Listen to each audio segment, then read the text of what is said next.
Well, hello everybody, and welcome to Inkademy Speed Ladder number 13. Lucky or unlucky, we'll figure it out as time goes on, because we have 3 friggin' hours of this wonderful, wonderful game. We're going to be hopping in and out of games like it's Scott Hansen on NFL Red Zones. Rest in peace to that wonderful product of television that is going the way of the dodo. Zach, this is going to be a mess, a whole lot of fun, and there's nobody I'd rather be on the mic with.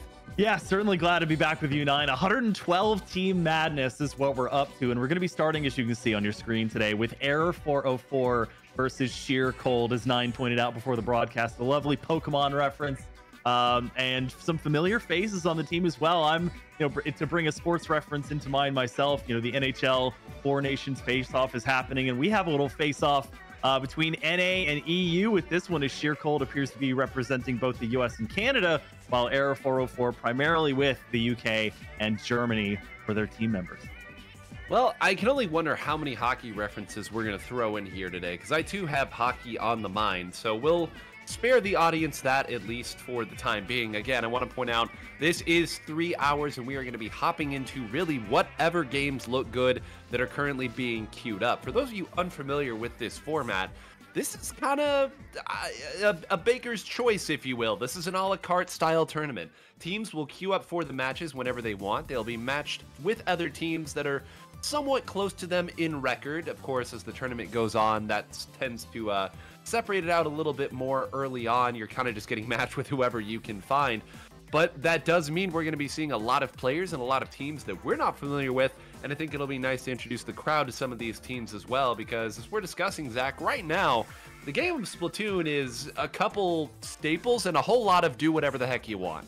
Yeah, and if you're never a fan of summer reading in high school or middle school, just looking at things as we get into game one here, the rule set short enough to be a pamphlet. Really, you start on a random Splat Zones map. This time, going to be starting out with Error 404 and Sheer Cold to start with, but then counter picking in games 2 and 3. Should be best of 3, and the goal to get as many matches done as possible, and obviously to pick up as many wins as you can. As we take a look quickly at the rosters and the weapons brought here, double bucket syndrome coming out for Sheer Cold, and on the opposite side of things, a little bit more standard. I see that Rapid Blaster Pro to shake things up, and the Crab is going to get started here to try and lock down this zone first.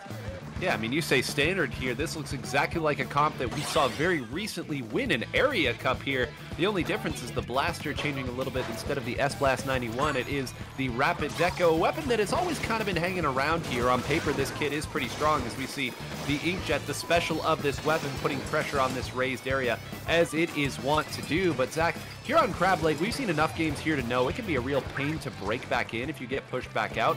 We do know that Sheer Cold has a couple of very heavy push-in specials, one of them going right down there into the middle from that Dreadringer, but if they don't find value here, this one might go the distance. Yeah, very glad you brought up specials there. One of the ones that we don't see very often, but that I see disproportionately on this map is actually the Inkback, which was used kind of behind the zone there to prop some more survivability for Sheer Cold, and it appears to have worked as they're able to get in and pass the zone. Now, even this Tenebrella getting high ground, you have a decent amount of range with this sort of shotgun style weapon. Even throwing down a beacon, if any of their teammates like the Octobrush there will go down. They have a bit of a ways to go before chipping back to that lead. They are going to have a Crab at the ready, but they're being double pressured. Not really a great place to set that up. They are just going to throw caution to the wind and get it on the high ground there. That's one of the beauties of this map, is the grading, but I'm not sure, even with a couple of downs, if Arrow 404 can get back in time, and they will take the lead for Sheer Cold.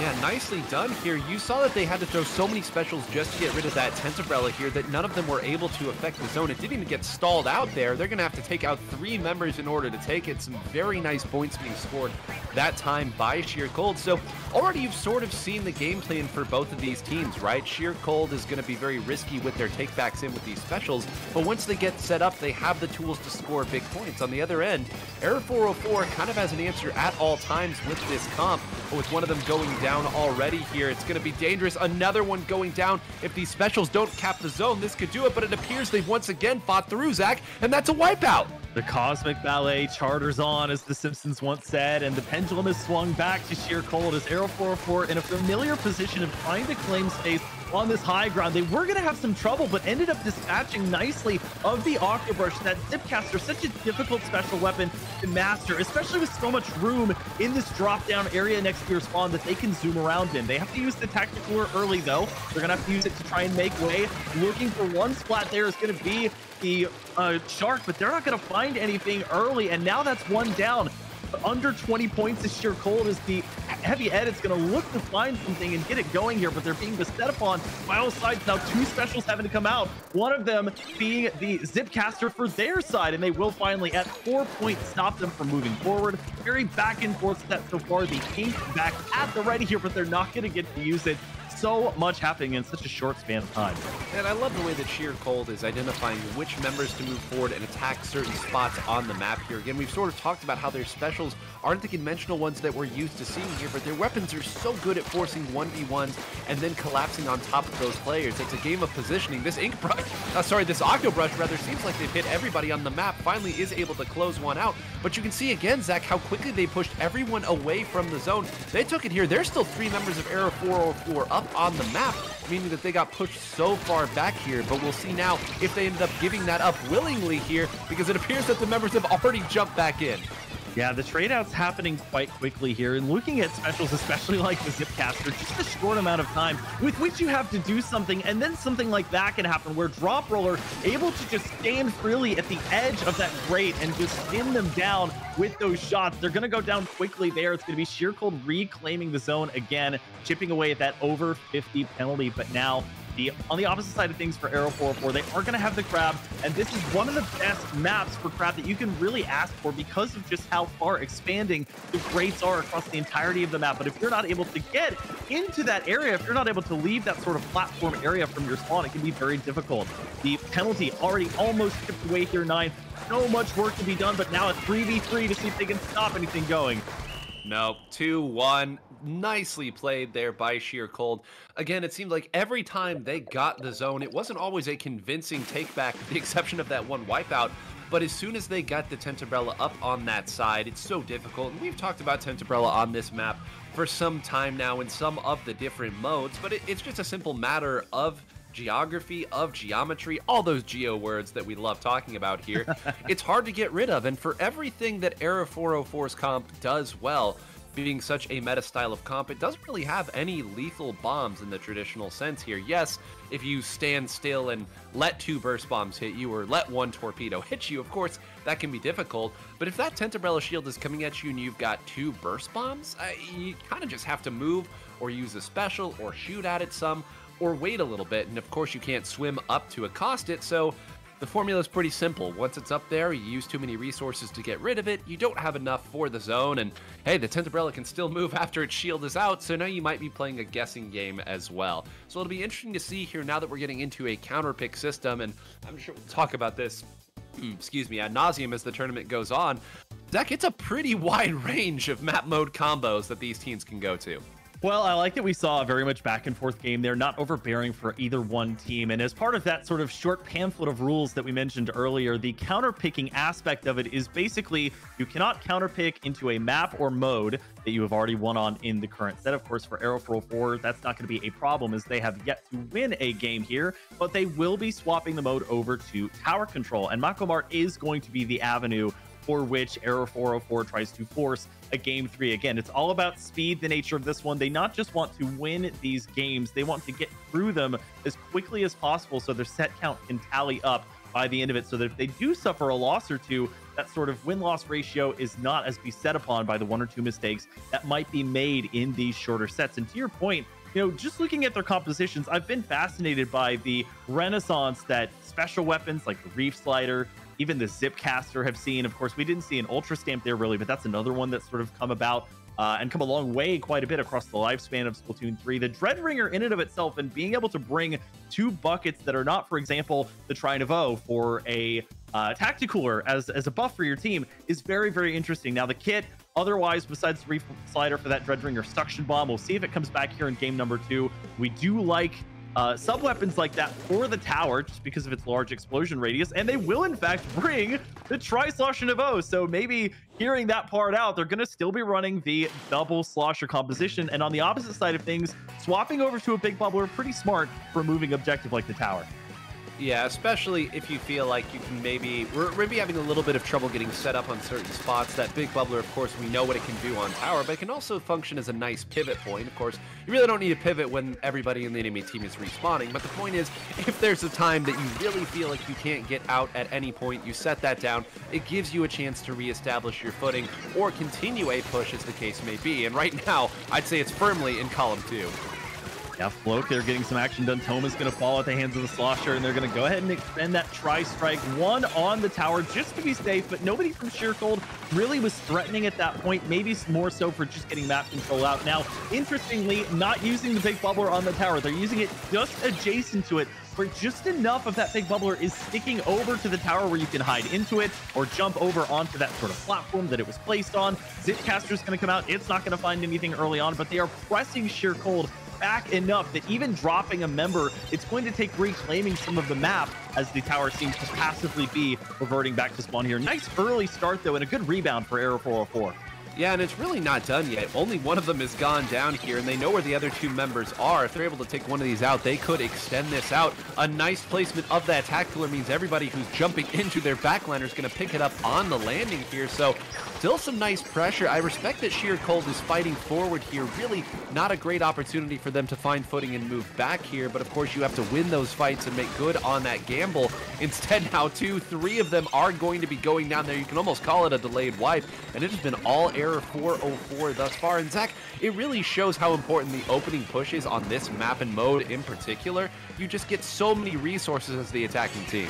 Well, and it's not that often that we see a full wipeout, especially as early as Error 404 was able to get it. And you can see now 2 minutes into the game, Sheer Cold hasn't fully been able to recover from that. They've been playing sort of on this raised platform this entire match, having to try and find ways to sneak into this alleyway where the tower is now getting into. The Tri-Strike is going to help to clear the tower out. A very fast jump out there will keep the life of one member of Error 404, and Sheer Cold now finally able to advance to that top side ramp right next to where the tower is going to be sitting in its neutral state. So a good recovery there. It did take a lot of time out of the clock. In 24, the extended lead that they're going to have to contend with, and they're losing all of their members again. So Error 404 not just excelling on the fights behind the tower, not feeling the need to really press that advantage that much, but in the neutral game, doing a great job of holding it down. It's hard, man. This comp doesn't have a whole lot of staying power in the traditional sense. God, I love Zipcaster sometimes. Just does not care about the laws of physics.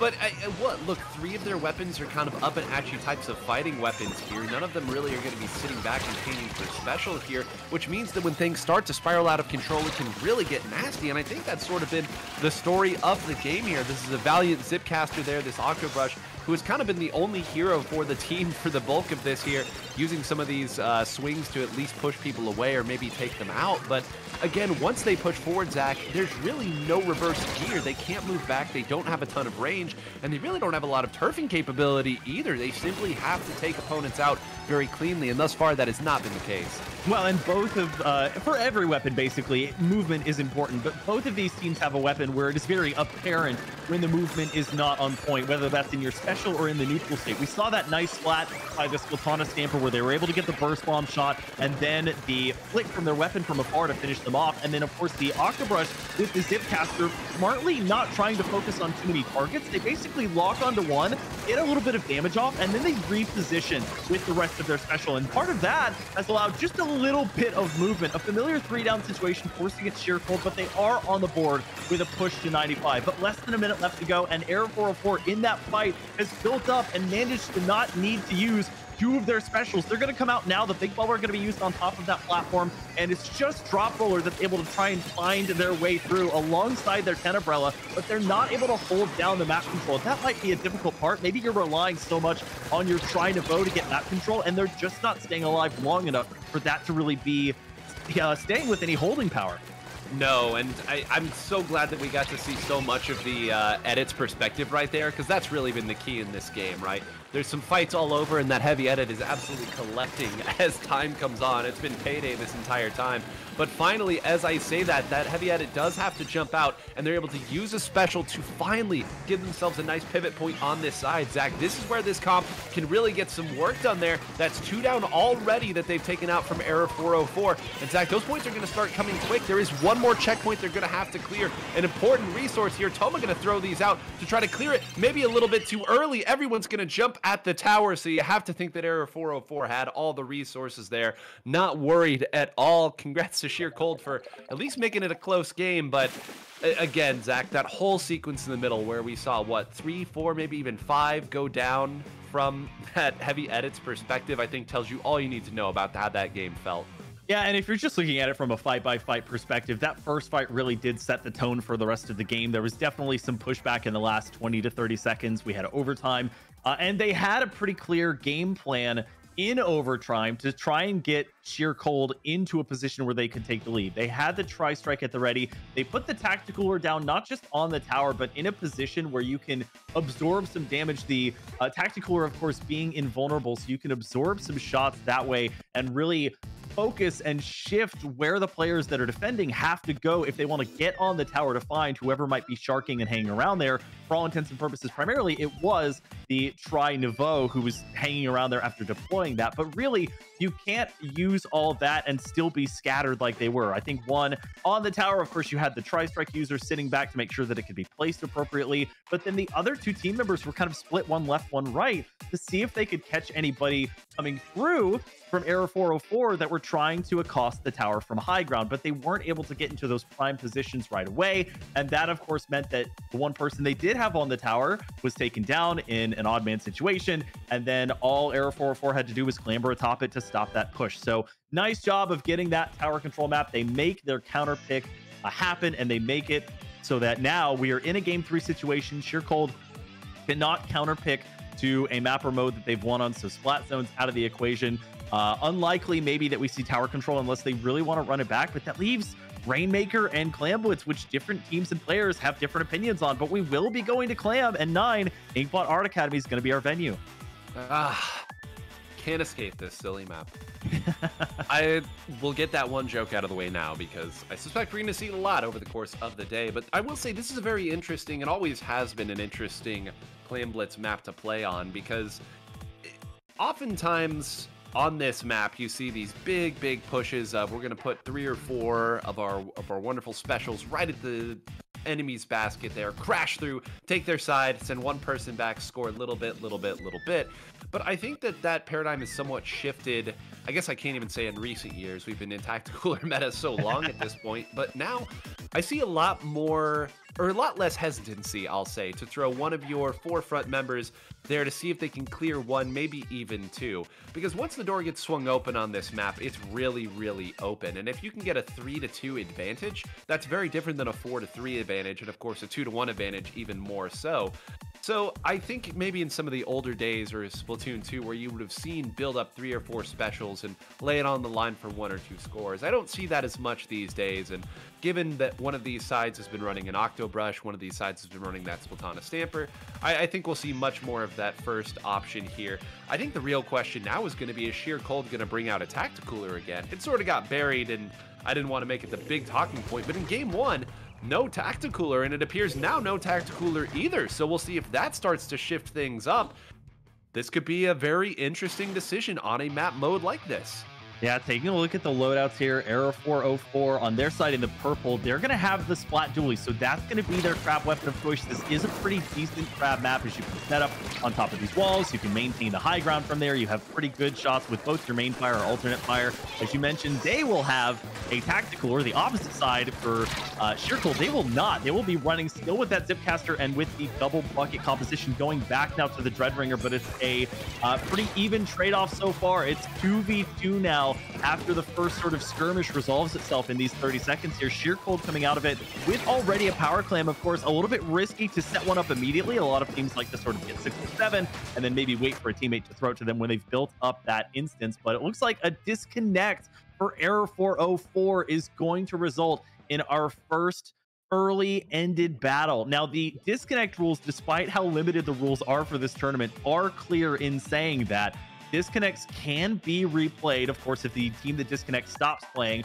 but only in the first minute or before the opponent reaches a score of 50. So getting halfway through with that objective. To my knowledge, we have met the criteria for a replay to happen. So this, of course, is not going to be played out with a 3v4. But Nine, a great preview of the two compositions here, and very interesting to see on a tight map like this one, either because it's a smaller map in nature or because the locations of the barriers and the baskets are pushed forward. Those seem to be always the preferred choice when you do have to go to clan play. Yeah, it is interesting too, and I was kind of thinking there at the start that first fight, kind of a wash, both sides, got a couple shots in, and then kind of had to regroup at a certain point. The real difference in these first two maps that we saw was where the fights were spread out a little bit more, and Sheer Cold could really kind of separate around those different barriers and, you know, checkpoints. And we're not necessarily talking about like the actual coded-in checkpoints. We're sort of speaking from a map design standpoint. You could see that Sheer Cold, with their comp, could separate, identify, and take these members of the other teams down. When it became more of a, you know, a scuffle in the middle of the map there, where some of these longer range weapons or some of the team fights could go against them, you kind of saw where Sheer Cold's comp could get run over a little bit and where it couldn't really back up. So this map, I would say, would ideally start to lean more towards the Mako Mart side of things, just because of how compressed it's going to be on the pushes. But the other thing that I will say is that a lot of the special weapons that Sheer Cold brings to the fight should at least make some of those pretty interesting in terms of how they break up. So Sheer Cold certainly had something in mind when they saw this, switching back over to that Dreadringer to make that happen instead. And I mean, it is their counter pick, so you would hope that they had something in mind for it. But will be interesting. Hopefully we can get everybody back in here. Hopefully this is not reoccurring. You do only get one replay, as Zach noted here, with the pamphlet of rules. As Zach noted, it is pretty clear on at least this fashion, which is nice, because let me tell you, Zach, as many tournaments as we've had over the years, very rarely do I find the same exact DC rules between every tournament, so always nice to have them spelled out nice and clear. Selfishly, from a caster perspective, and I would argue from a viewing perspective, to know and have just the bare bones language out there for this is what the rules are. And as you mentioned, this is their one DC for the set. So if it happens again, regardless of time, regardless of score, they got to keep playing through it. But to not have to deal with any of the past, you know, checks and balances surrounding, even as far as just a sub, like finding and getting your sub into the lobby, that eats up time. And this tournament is all about speed and efficiency. So you really are going in with your best four. I think you can sub, but it's really not recommended, just because you're losing valuable time with that. So definitely something where these DCs, they stink. Nobody likes to see them, but thankfully for Error 404 happens quickly, and they're able to resolve it hopefully just as quickly. But to your point, you know, the Slosher, one of their compositions, as we talk about the one that did not have Tactical, or the composition there, Slosher joined by Dreadringer, you know, triple Ink Strike. This is a smaller map, so you can place those and it will have a more destructive and disruptive effect on where the enemy team is going to have to set up, or their escape paths. You have the Dreadringer. That's going to be really interesting. There are some sort of tight corridors and hallways, and even just the sort of platform that the barricade is on. If you throw a well-placed Reef Slider in there, depending on where it explodes, could cause some havoc. You do have, of course, that ramp going back down to the middle of the map that you could potentially get away from, but that could be used as a pincer or funneling tactic. It depends on, you know, how they're setting up. If they are out in a different part of the map, either by choice or because maybe they're just going to get more clams to try and keep that push going. Definitely some options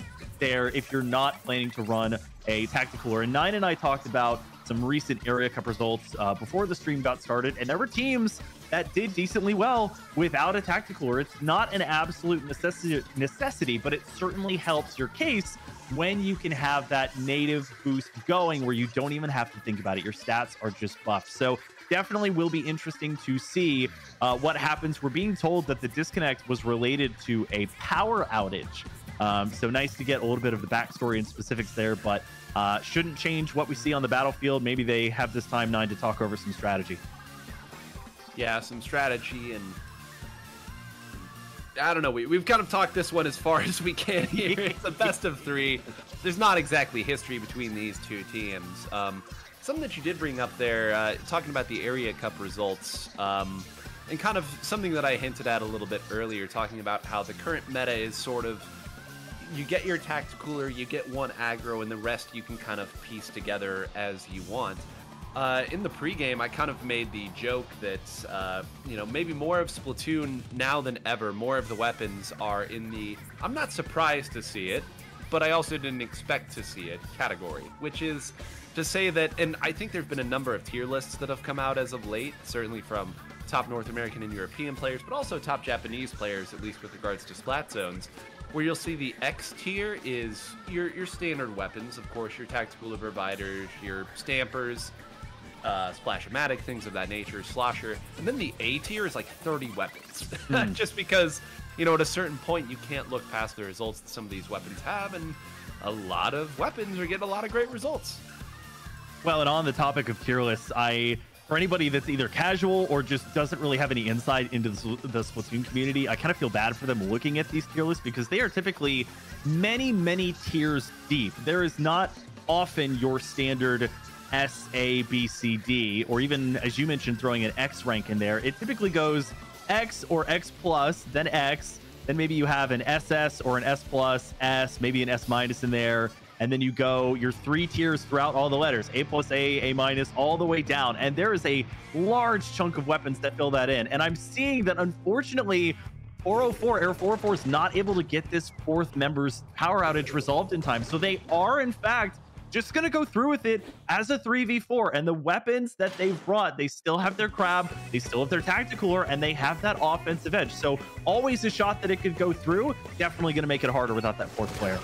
Yeah, I mean, this is the worst of all possible worlds here. Not only are you at a huge disadvantage from a fighting standpoint, but this is melting the ever-important resource known as time. As Zach pointed out earlier here, this tournament ends once we get to 3 hours here, and it doesn't matter where you are at the tournament, how many sets that you have played here. If it's fewer than your opponent's got, doesn't matter. 3 hours, we're done. We're taking your results here. So, you know, I suppose if you're looking at a glass half full, this could be the catalyst for one of the great tournament runs of all time on your side. But on the other end, if this does not go your way and you lose it, you've melted. I mean, gosh, Zach, we're 30 minutes into this right now. This is the 6th of your time. So we'll, of course, hope that Era 404 can fight this out and beat the odds here. But thus far, it's looking difficult. You can see just how hard it is to get anything going when you have one less player. And sure enough, this poor crab is going to get absolutely bullied on the side of the map.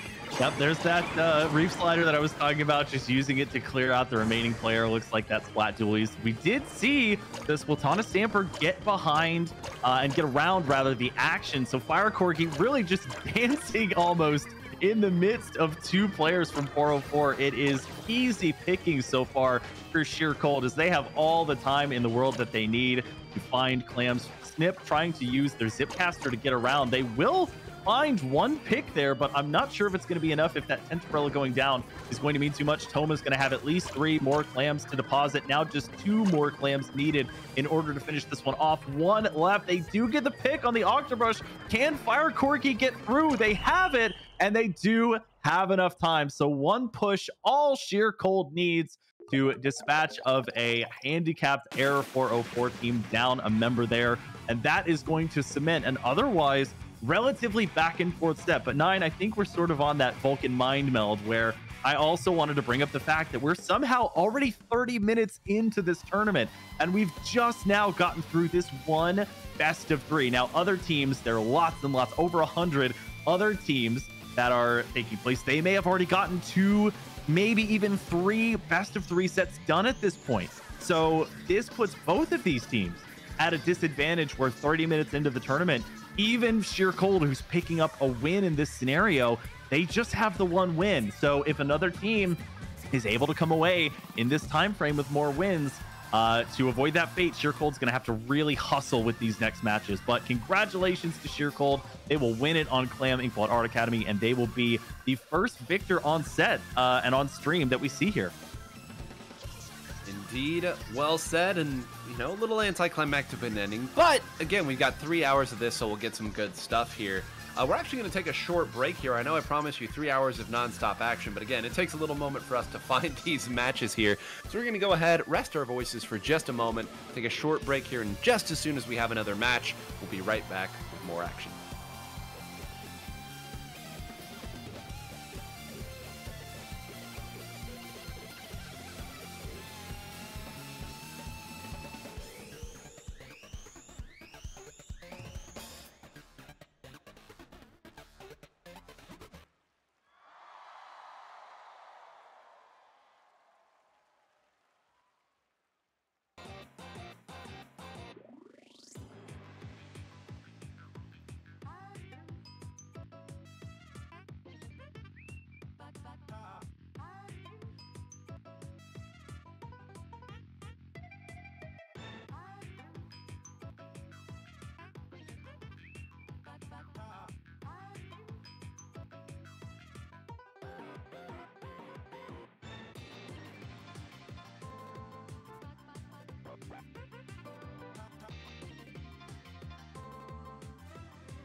Welcome back, everybody, to Inkademy Speed Ladder 13. We've got our next match queued up here. We'll speedily get through introducing them. We have Sonata versus Turn Left as our next matchup, and some interesting weapons potentially on the table here. Nine, shout out to Zendo.Inc as a resource, because from that, I'm seeing that we could potentially see a Dynamo one trick or main, at least on one team, versus two players that both main the Splatana type class of weapons. So should be a great one to spectate.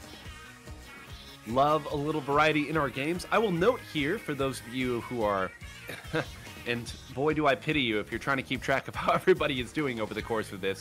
113 teams in a format like this, not easy, but both of these teams did win their round one matches here. So we are following along, trying to give you all the best stories that we can as this moves along. But yes, indeed, 2 round one winners, which means they will be playing round one winners like themselves.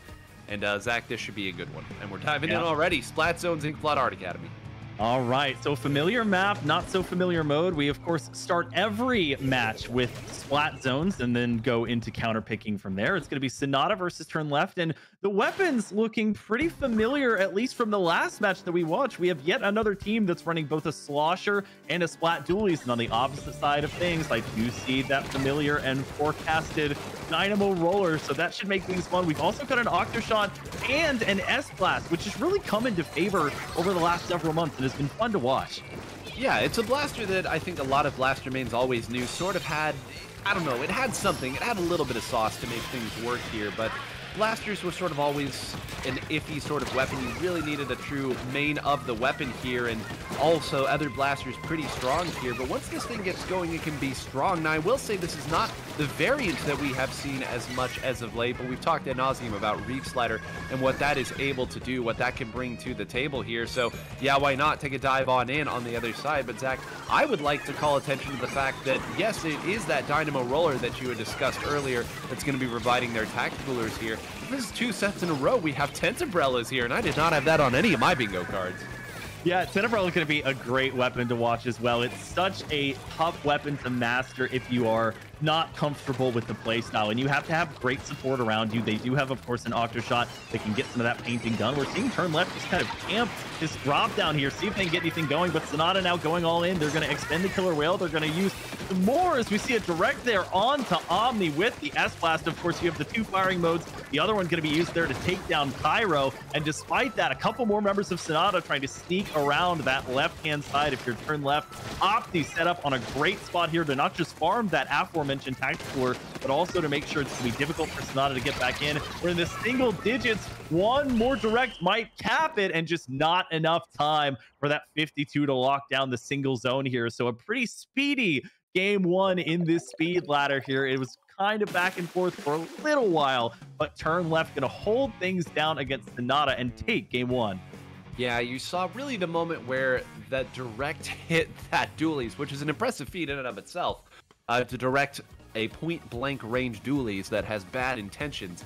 But I believe that dualies also had a crab tank at that point, and I really think there was an opportunity to maybe utilize that, kind of get people off that top mid spot that we're so used to seeing the Dynamo rollers and other anchor-style weapons set up, separate members out, and then go and dive in at that point there. So maybe the right idea, but the order of operations just a little off. In any case, Turn Left, you saw once they were able to start warding people over to the left side there, a nice riposte, they were able to close that one out there. And as you noted, a quick game one. They're trying to make up for the time that first set must have taken them here. They are trying to stack up some wins.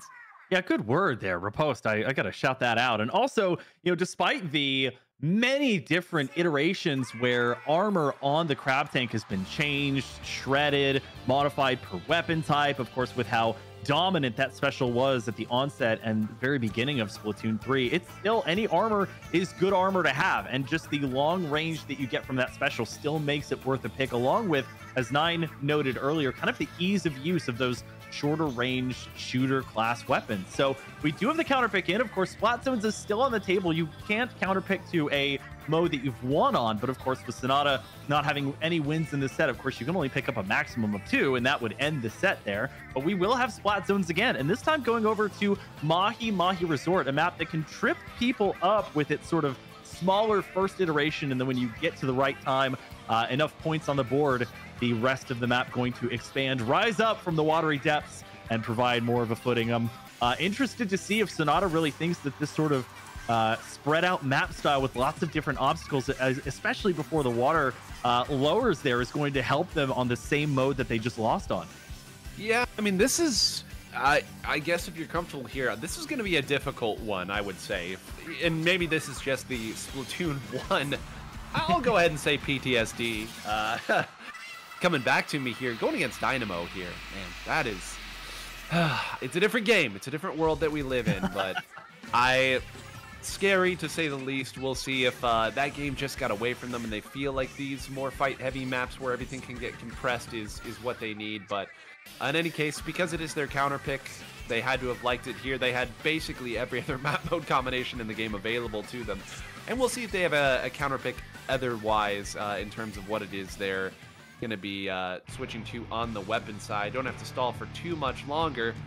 Take a look here. Curious to see. Come on, come on, come on. Oh gosh, if I maybe jinxed it here. Okay, whenever it takes that long to load it, I get worried here. So no, much the same on one side. No dualies this time. And yeah, on the other side, why mess with success? So not very much in the way of changes here. They must just feel like this is a more fight-heavy map where they can make it happen.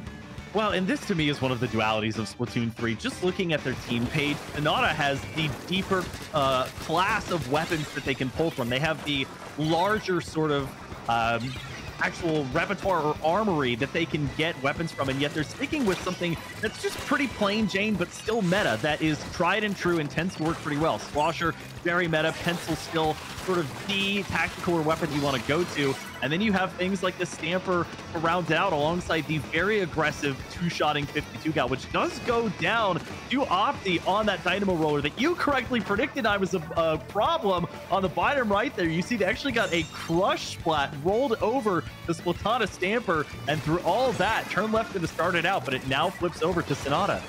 Yeah, and this is Sonata's first chance to really play through the strengths of their comp here. Again, they should be able to get waves of pressure, but not if you all go down that quick. Was that Miku Tayo moving in? And I think that was 2.5, maybe even 3 down. Now they've got the tactical. This has gone from bad to worse, the worst possible outcome for Sonata here. They do manage to get rid of that Dynamo Roller, but probably tactical it up as well. They should be back in the fight. They've got their sharks waiting here, not able to close that one out. Great job fighting back from an off-balance position here for Sonata. They should have an opportunity, but two will fall onto a bomb. Miku Tayo claims another one here, and this is just pandemonium in the center of the map. Another for Miku, who takes one out. Yeah, subs like the Splat and Suction Bombs are kind of the Loki of the Splatoon world. They are just the gods and goddesses of chaos, getting double or triple splat sometimes when you least expect them to. And here is what maybe they wanted to do at the start, perhaps using the Reef Slider either for survivability's sake or just to see if anybody would be foolish enough from Sonata to drop down. Either way, not much of a penalty left to get through for turn left. They will be getting past the 50 mark, that halfway mark, and of course the rest of the map already expanded. It sounded like a Dynamo splat there coming out from Opti, as they also have, of course, this canopy that does get flung out. They didn't really need it. There was nobody in their immediate vicinity, but it doesn't really matter that much if Sonata can't position themselves where they need to. They're also throwing these inclines down on the zone, which is going to stall out a little bit, help get turn left up to 25, but Sonata doesn't really have much room for error here. They basically would prefer to hold things down all the way through so that they don't have to contend with a large penalty of their own. Yep, a nice shot to take out another one there, make it 2. And again, if they can once again corral, it seems like every time they finally get something going good, it's one of these burst damage weapons. This time it is the Dynamo that closes it. And look at that, of course, swimming on the right side of the screen. Who else? Miku, who had probably, I don't know, taken out the other 3 here. It just seems like that's the story of the game right now. Every time they do get one, they've just taken a little too much damage, and 1 or 2 swings from these other burst damage weapons are able to close them out here. Now going for style points and for more and for the kill and for the knockout, and able to get the crush here. It's all style at this point, and it is all turn left, Zach. Once they got a solid foothold here, you got the sense they were never really relinquishing the hold that they had at this point. A quick 2-0 victory for them. They'll be happy to move on to round 3 of this turf ladder, or sorry, this speed ladder rather, not turf, goodness. I need to go watch a Dynamo like player's guide or something on YouTube, because it is a weapon that I would never think to really use that vertical flick very often on. And they were using it when they were not immediately pressured and they were on the high ground. And when you're using those vertical flicks, you're getting an almost pencil-esque shot of ink, but only one at a time and very slowly. So it's so interesting to watch that now. It was fun getting to see them get the splat there around the box, and then I think they missed the crush or the rollover immediately, and that caused the trade. Still got the double splat there, so good on them, and it caused enough of a delay that Sonata wasn't able to get into the zone. So very good job by Turn Left. This is more so what I would expect from the Speed Ladder tournament, just being able to get in, get your 2 quick games for the ultimate set victory, and get out. And even before this set had gotten started, there was a team, Symphony, that had already racked up 3 set wins in this short amount of time. Turn Left hoping to be a team like that that can shortly zoom up this ladder and finish in the high ground here. But now we're not that far off from finishing up with hour 1 of this 3-hour tournament, so time is a ticking. Time is a ticking, and we're going to go ahead and take a little break. I guess that's the one sad part about us having such a quick set here, is now we got to go back to the drawing board. So don't go anywhere, folks. We're going to take a very quick break here. It appears we might already have our match, so we'll take that. Don't go anywhere. We'll be right back.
Welcome back, everybody. We promised it wouldn't be a long break, and we have a match for you. UFO versus Mente Colmena, which most of the break was us trying to figure out and align on how we were going to pronounce that name. It's not even a difficult name to pronounce. It's just, I don't know, a combination of letters that I don't think I've seen before. So we will do our best to make sure we get that right as time goes on here. But Zach, we were looking to see how these two teams had fared, and with 112 teams currently in the ladder and only on round 3, we realized it was a bit of a fool's errand here. A lot of these teams still have not created real separation yet. Yeah, and definitely, you know, you talked about the name Mente Colmena, a exclusively or almost exclusively Spanish team, which may lend itself to that. We're back on sort of the four nations ideology of now we have another North American team versus another European team. We'll see how this one shakes out a little bit longer in the intro screen. We had a match similar to that, which had some sketchy results, but seeing yet another double bucket composition. And this is where I wanted to look at. For UFO, they do have a player, Luca, or Isarilli, who plays exclusively either Wellstring or Bamboo, and Bamboo looks like the flavor of the day for our game number 1 here. Certainly, and this is the Bamboo variant that has the super chumps as well. So this was a kit, I think, when it came out where, you know, the Bamboo mains were like, yeah, finally we get something where we can play a little bit more supportive there, and you will see those chumps go for the landing at this point. Unfortunately, it is still a Bamboozler who needs a little support. We'll get that support in this case. A nice rotation over here. Now one player now way behind. Fanny now jumped back down into the middle of the map here, which usually means that your side of the map has been compromised, totally collapsed here. You can identify where the other members are coming, and sure enough, they're going to jump out and shuffle the deck.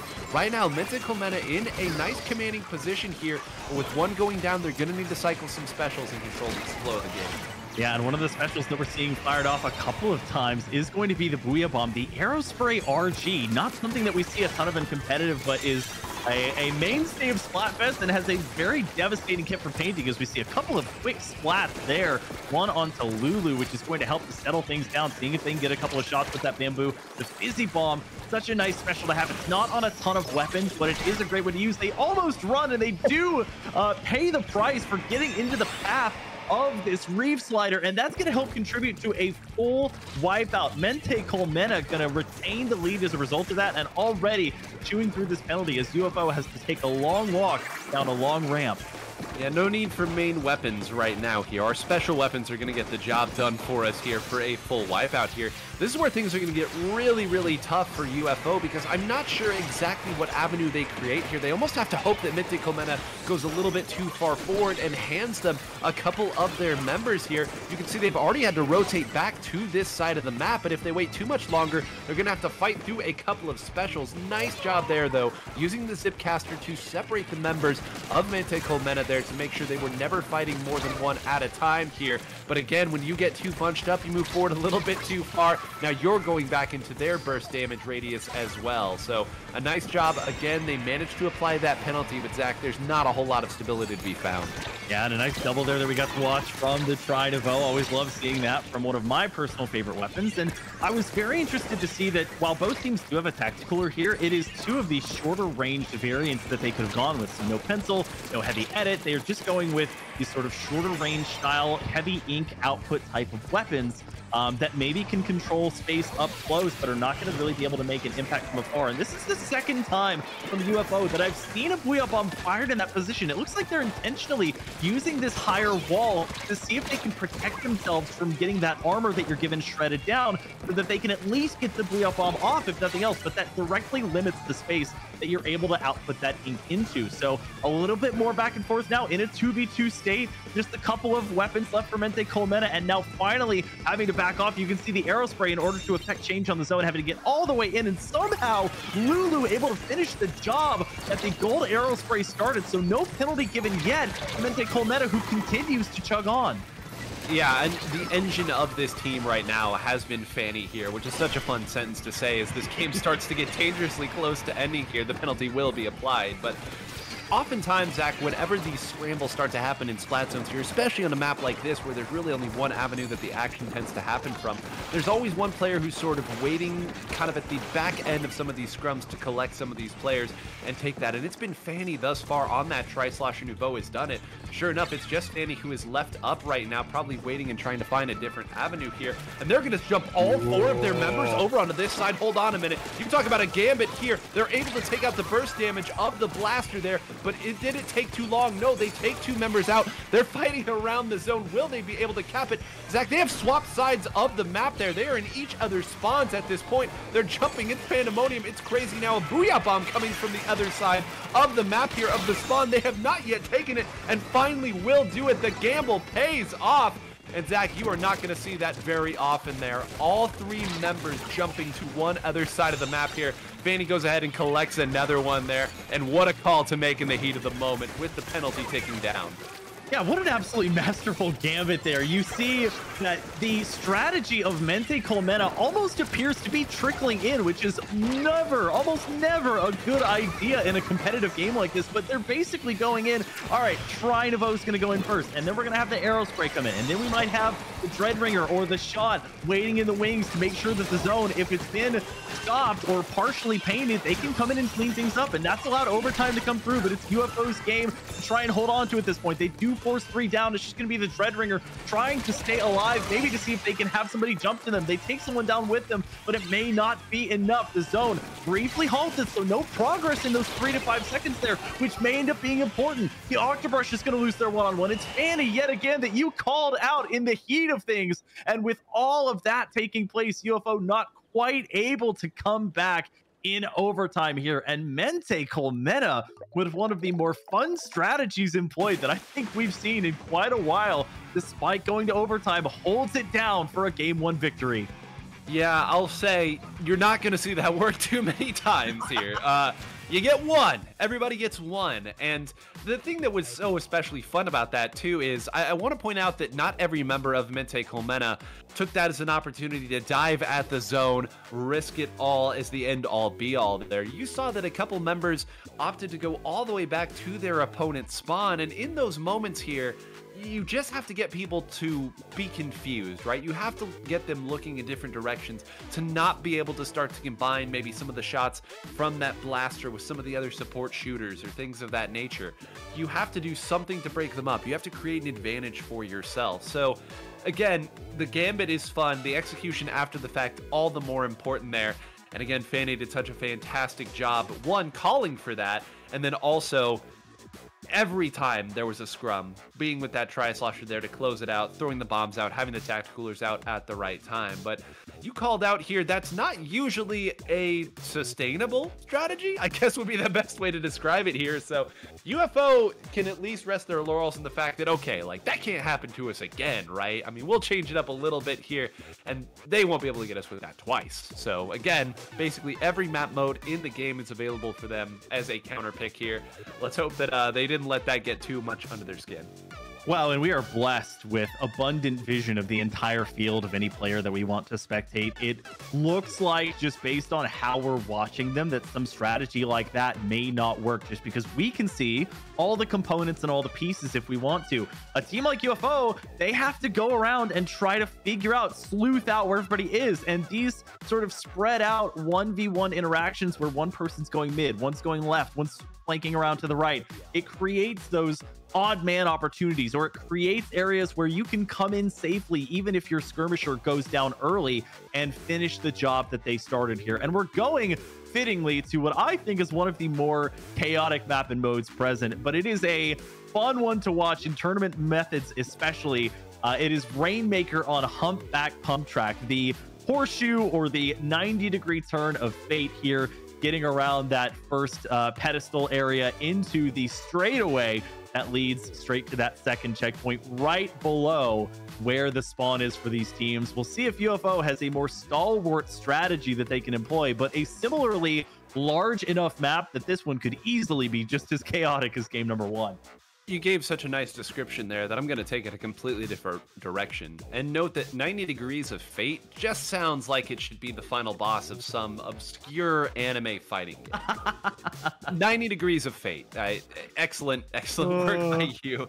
And so true. And it is, you know, kind of fun to me that this map mode, of all the many map modes that have come back from Splatoon 2, is one that we still see a lot. Because I don't know that it was ever really that much of an enjoyed map mode. I think a lot of people played it sort of because there weren't that many Rainmaker maps that people enjoyed in the Stingray era, but this was always one that, again, you get set up on the right side and you try to make your pushes in from there, stack your specials, whatnot. But I will say there is some magic to never knowing exactly how many points are about to fly off the board. If someone opts to go all the way right next to the perilous fall off, where you'll just completely lose a push if you end up falling there. But that is where the points start to come out. Tangent lines here. It's all in the mathematics. But we're taking a little minute to get into this game even after the counter pick has been made. So I wonder if UFO has a sub or two that they're bringing in for this. Well, and ironically, somewhat of a UFO-shaped map, I think, in this one. It is one of the more circular and larger maps that we have to work with. It's got a fascinating sort of moat-like structure to it, as we are already in the game number 2 here, looking at the weapon compositions. The other of the 2 weapons I called out earlier, instead of the bamboo, going to be coming in with the wellspring for one of theirs. They also have a dynamo, which we have now gotten to see 2 sets in a row, and a blaster to round things out. So maybe relying on that big bubbler for coverage, and on the opposite side of things, a little more traditional, but also pretty limited in range, with quite a lot of shooters joined by that Octobrush. Right now, I'm just trying to get my bearings here. Usually that checkpoint doesn't fall quite this quick there. Nice job at this point, at least getting that first point. That'll be a nice defensive resource that they'll have later on, but they paid pretty dearly for it. I don't think they have a whole lot of presence in the middle of the map here, so they won't have to worry about people pushing forward all that quickly. They do grab the Rainmaker. They're opting not to let it reset. They must feel like they have an avenue over to that side, but it appears that the members of UFO have spawned in time. So we'll see here, as long as they don't go too heavy-handed with their defense, they should be able to at least establish themselves.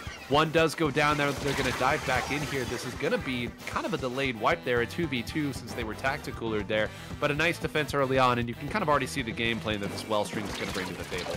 Yeah, and speaking of the Wellspring, it's going to bring a special that we really haven't gotten to see much of today, the Ultra Stamp. Pretty good for a map like this one if you can get high ground and have a good idea of where you can throw it, either at the end of your push or at the very start of your special, so you can just get it out of the way, get one of those long-range splats, and maybe bust the fight wide open here. The Octobrush looking to be the tip of the spear here for Mente Colmena. They have just enough time, despite it looked like hesitating for a bit, to take down one before Gustav on the Dynamo Roller will get it. It's a 2v1 with this hero shot and the Dynamo Roller. They're going to opt to take the Rainmaker here. They do get reinforcements in the form of Bros, opting to push forward here. They don't have much ink to work with, and Smith pushing all the way forward despite a lack of map control, and that's going to get them up to the 47 range. A couple members going down. Mente Colmena, they will claim map control here in mid as a result. A nice splat there as well onto the blaster, and really I like, despite how hectic their gameplay can feel, it feels now like all of these measures from Mente Colmena are well measured, and they're getting a nice push out and back to mid as a result.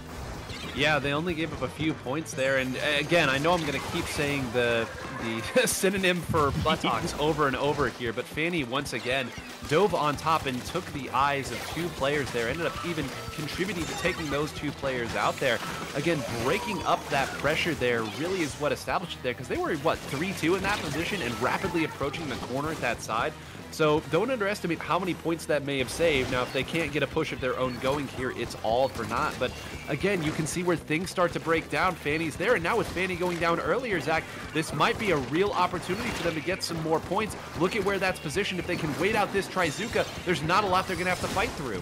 Well, and it's no wonder that they're setting up behind that wall. They got the early pick as a result of the Wellspring that's now carrying this Rainmaker, and uses one of these walls to get all the way up to 26, and they only lose the Rainmaker carrier out of that. Gustav staying all the way in the back to see if they can get a pick and some passive map control here, but it's not going to be too much as they do lose their hero shot. Mente Colmena going to go ahead and opt to pick up the Rainmaker. Not much of an opportunity to let it reset back to mid, but it hasn't done much to dissuade the positioning of UFO. The only thing that's going to get them away from there is the Octobrush flanking around. They've got one more to contend with. Gustav, just not enough of an upward shot to get the splat that they want. wanted here, but time not currently the friend of Mente Colmena. UFO going to expend the big bubbler here, but maybe in a position of power if they can get this bubble pop. Not quite. UFO looking quite strong in a position to maybe take this one to a game 3. We'll talk about positioning there. That is a horrible position for the Rainmaker to be. If you're Mente Colmena there, it is popped. It is right below your side, and the Wellstring is looking at it too. It's going to be so difficult to outpaint that. As long as they leave it under there and don't pop it here, I'm not sure how Mente Colmena can safely pop that there. They're going to have to run forward and try to take a couple of these members out. They do have a Tacticooler, so at least they'll have the opportunity to do it that way. But look at how long and how difficult it's been. This is, what, 30 seconds over contesting that Rainmaker position? Finally, they're able to pop it so it can reset to neutral. If nothing else, but with 30 seconds left, there's not a lot of time and not a lot of room for error.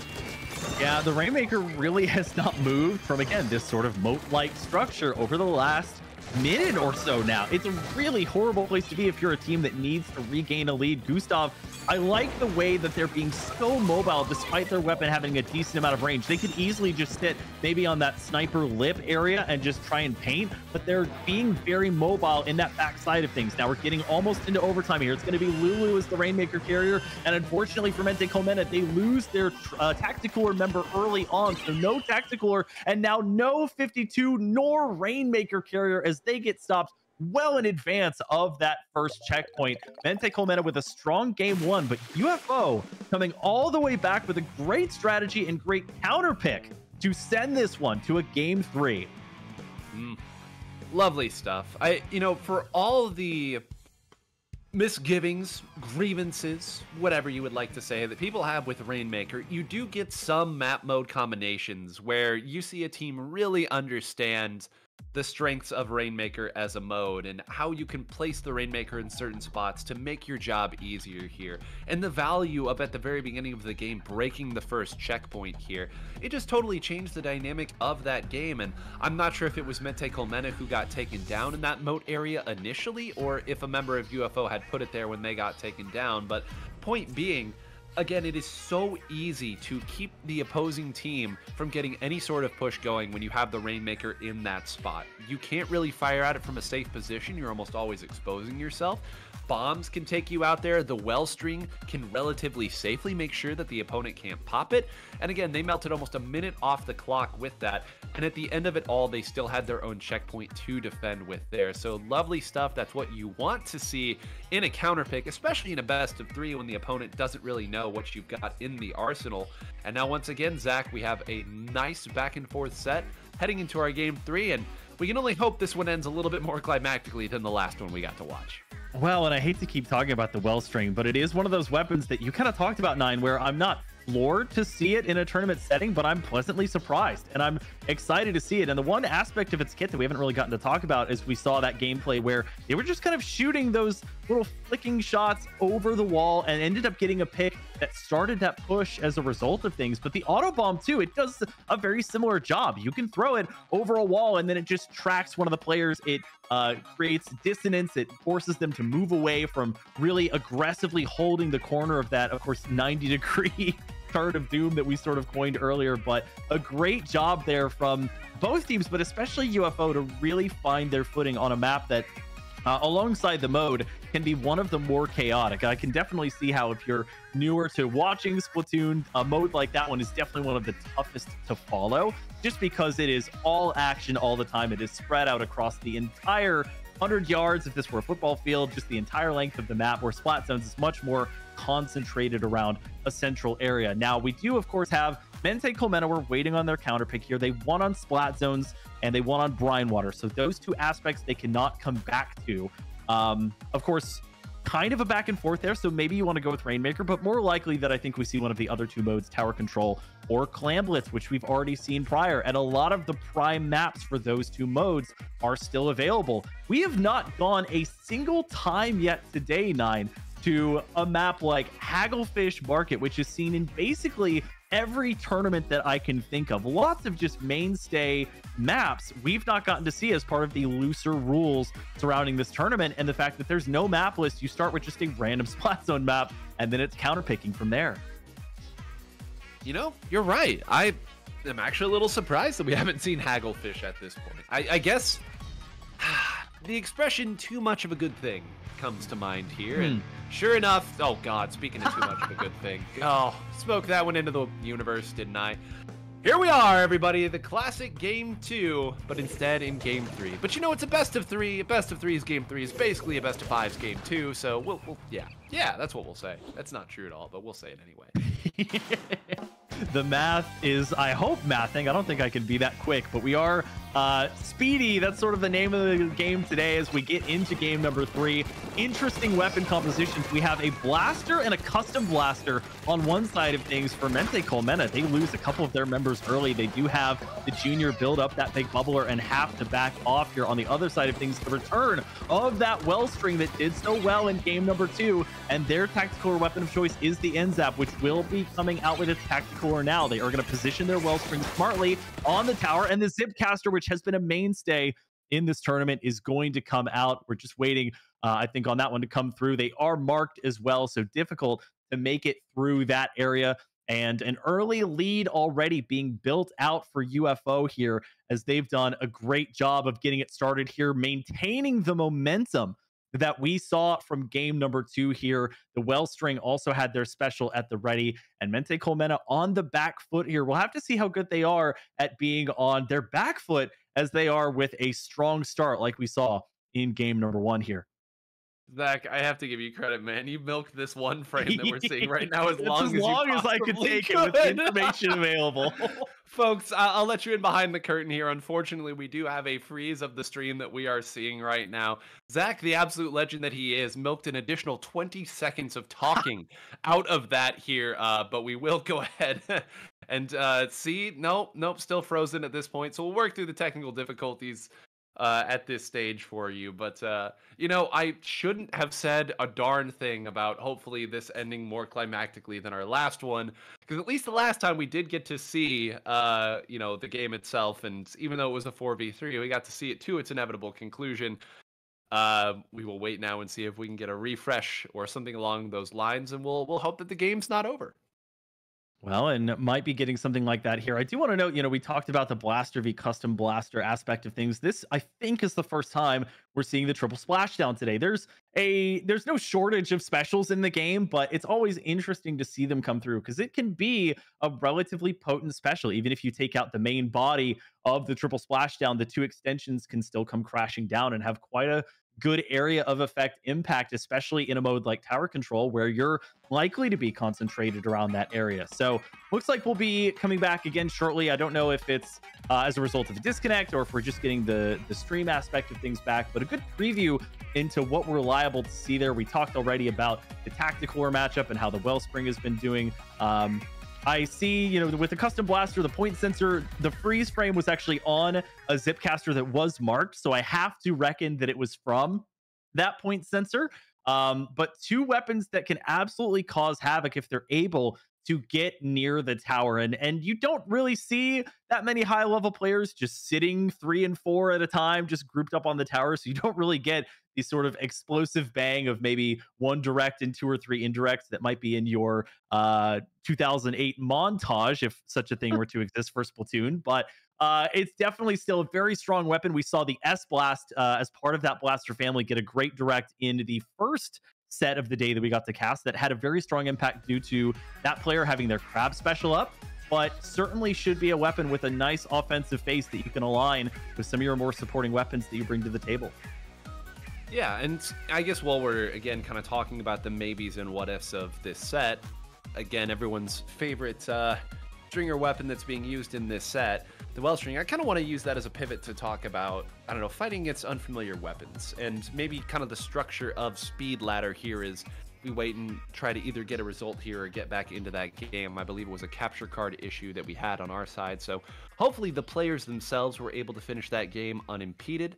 Would certainly love for that to be the case, but I think that, you know, one of the strengths of this format here of the Speed Ladder, not necessarily knowing who you're up against, is it does give you the opportunity to play against some of these other weapons that you're a little unfamiliar with. And I used this as an example years ago at the end of Splatoon 2, where the Splatoon World Cup rolled around. And never mind, I don't have to stall anymore. We are coming into the last 30 seconds of a hotly contested game. Oh my goodness, 30-27 here. It is UFO who is in the lead, and that Wellstream that I was just about to go in a lovely diatribe about is leading the charge here with this Ultra Stamp, trying to cement this lead and a little bit more here. Really, they only have to milk a little bit more time off the clock since they have the lead here. Love it, not playing passive here, try to get a few more points and force the opponent into a bad position, but it may have backfired. 3 of them will go down. It's just going to be the Brush who is trying probably to clear this tower and make sure there's absolutely no hope for victory, because slim as it may be, there's always a chance. Yeah, an extension of that score from 27 to 21, but we get overtime. Unfortunately, they have to go basically the entire length of the map as the Blaster is going to take a short 2-DOS off a long peak there, finishing out what was a relatively short overtime for how close of a match this one ended up being. Very back and forth, but it's going to be UFO finishing it out, the reverse sweep to grab another win here in the Inkademy Speed Ladder number 13. Missed about 90% of that one, but hopefully for these players, very nice and close set. Love when we can see, even in such a large tournament like this one, again, over 100 teams, that we can have very aligned matches between these two squads. Yep, that game 3, I think, was everything that we hoped it would be. I guess I should have specified a little bit more before the monkey's paw decided to curl. They gave us a great game and we didn't get to watch it. That's how it goes, everybody. We will give you all a great set from start to finish here in the near future. I can feel it in my bones. Congratulations to UFO winning 2-1, especially with the way that that first game was starting to look for them here. Again, I was very worried that, you know, UFO was going to start getting outpaced a little bit. They really didn't seem to be able to deal with the tricks that Mente Colmena had, but again, a nice counter pick, and then a very hotly contested game number 3. That's all you can hope for. Both teams playing to their strengths, and then at the end with a neutral battlefield right down to the wire. I do want to take this opportunity to chat just a little bit about the teams that have played well, and then we'll take a short break here. Symphony currently sitting at 4-0. Myopsidus also sitting at 4-0 right now, and then a whole host of teams at 3-0. Inksel's Maria, Sea Pickup, 3-Point Divers, Birthday Cake, Auntie, Bulldog Warriors, Paradigm Starfish, and Scissor Stands, all clean with 100% set win percentages. Zach, this should be a great, I guess now as we're over the hour mark here, almost last half of this event. Yeah, we're going to have to wait and see which two teams are going to be up on stream next, so don't go anywhere. We'll be back with more of Inkademy Speed Ladder number 13 in just a moment.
Welcome back, everybody. We're back again with Inkademy Speed Ladder 13, and a quick tournament deserves a quick intro to our next matchup, Macaxeira versus EWfish, taking a journey far away from the NA versus EU matchup here. This one's going to be Brazil versus Russia. But despite that, very similar compositions to start this one out. Both teams with a slosher, a pencil, and a shot 9, and almost the same fourth weapon between a V-Splash and a V-Sploosh. Yeah, after some of the wild and wacky comps that we've seen, this one probably the closest that we've seen to two, I guess you could say, more traditional compositions duking it out here on this side. A lot of, I would say, players who kind of probably have a pretty good idea of what their role is, simply a matter of execution. Nice job here working around this side by EWfish here. They lost, it appears, their own side, so both teams putting pressure on their opponent's elbow, and as the sloshers fight each other on the side, it is Macaxeira who's going to be striking first blood.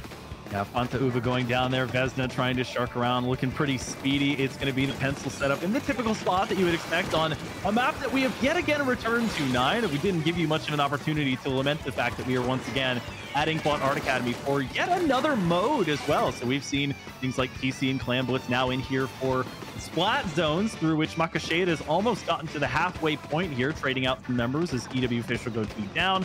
One member, the slosher, going to jump back, it looks like, through their spawn and see if they can regroup. Fanta Uva setting up on that far side to see if they can get some of the armor off of this crab. It's nothing doing here, and a great choice. We talked about the principle of being able to shoot over those low walls and still be protected. The crab doing that to make sure that they can have an impact on the zone, but Macaxeira only just now for a second stopped on the zone. All of them so far. Yeah, all of them, and you saw that there wasn't really any immediate follow-up there. Sometimes you have the right players, but just at the wrong time. So much of these attacks is about timing.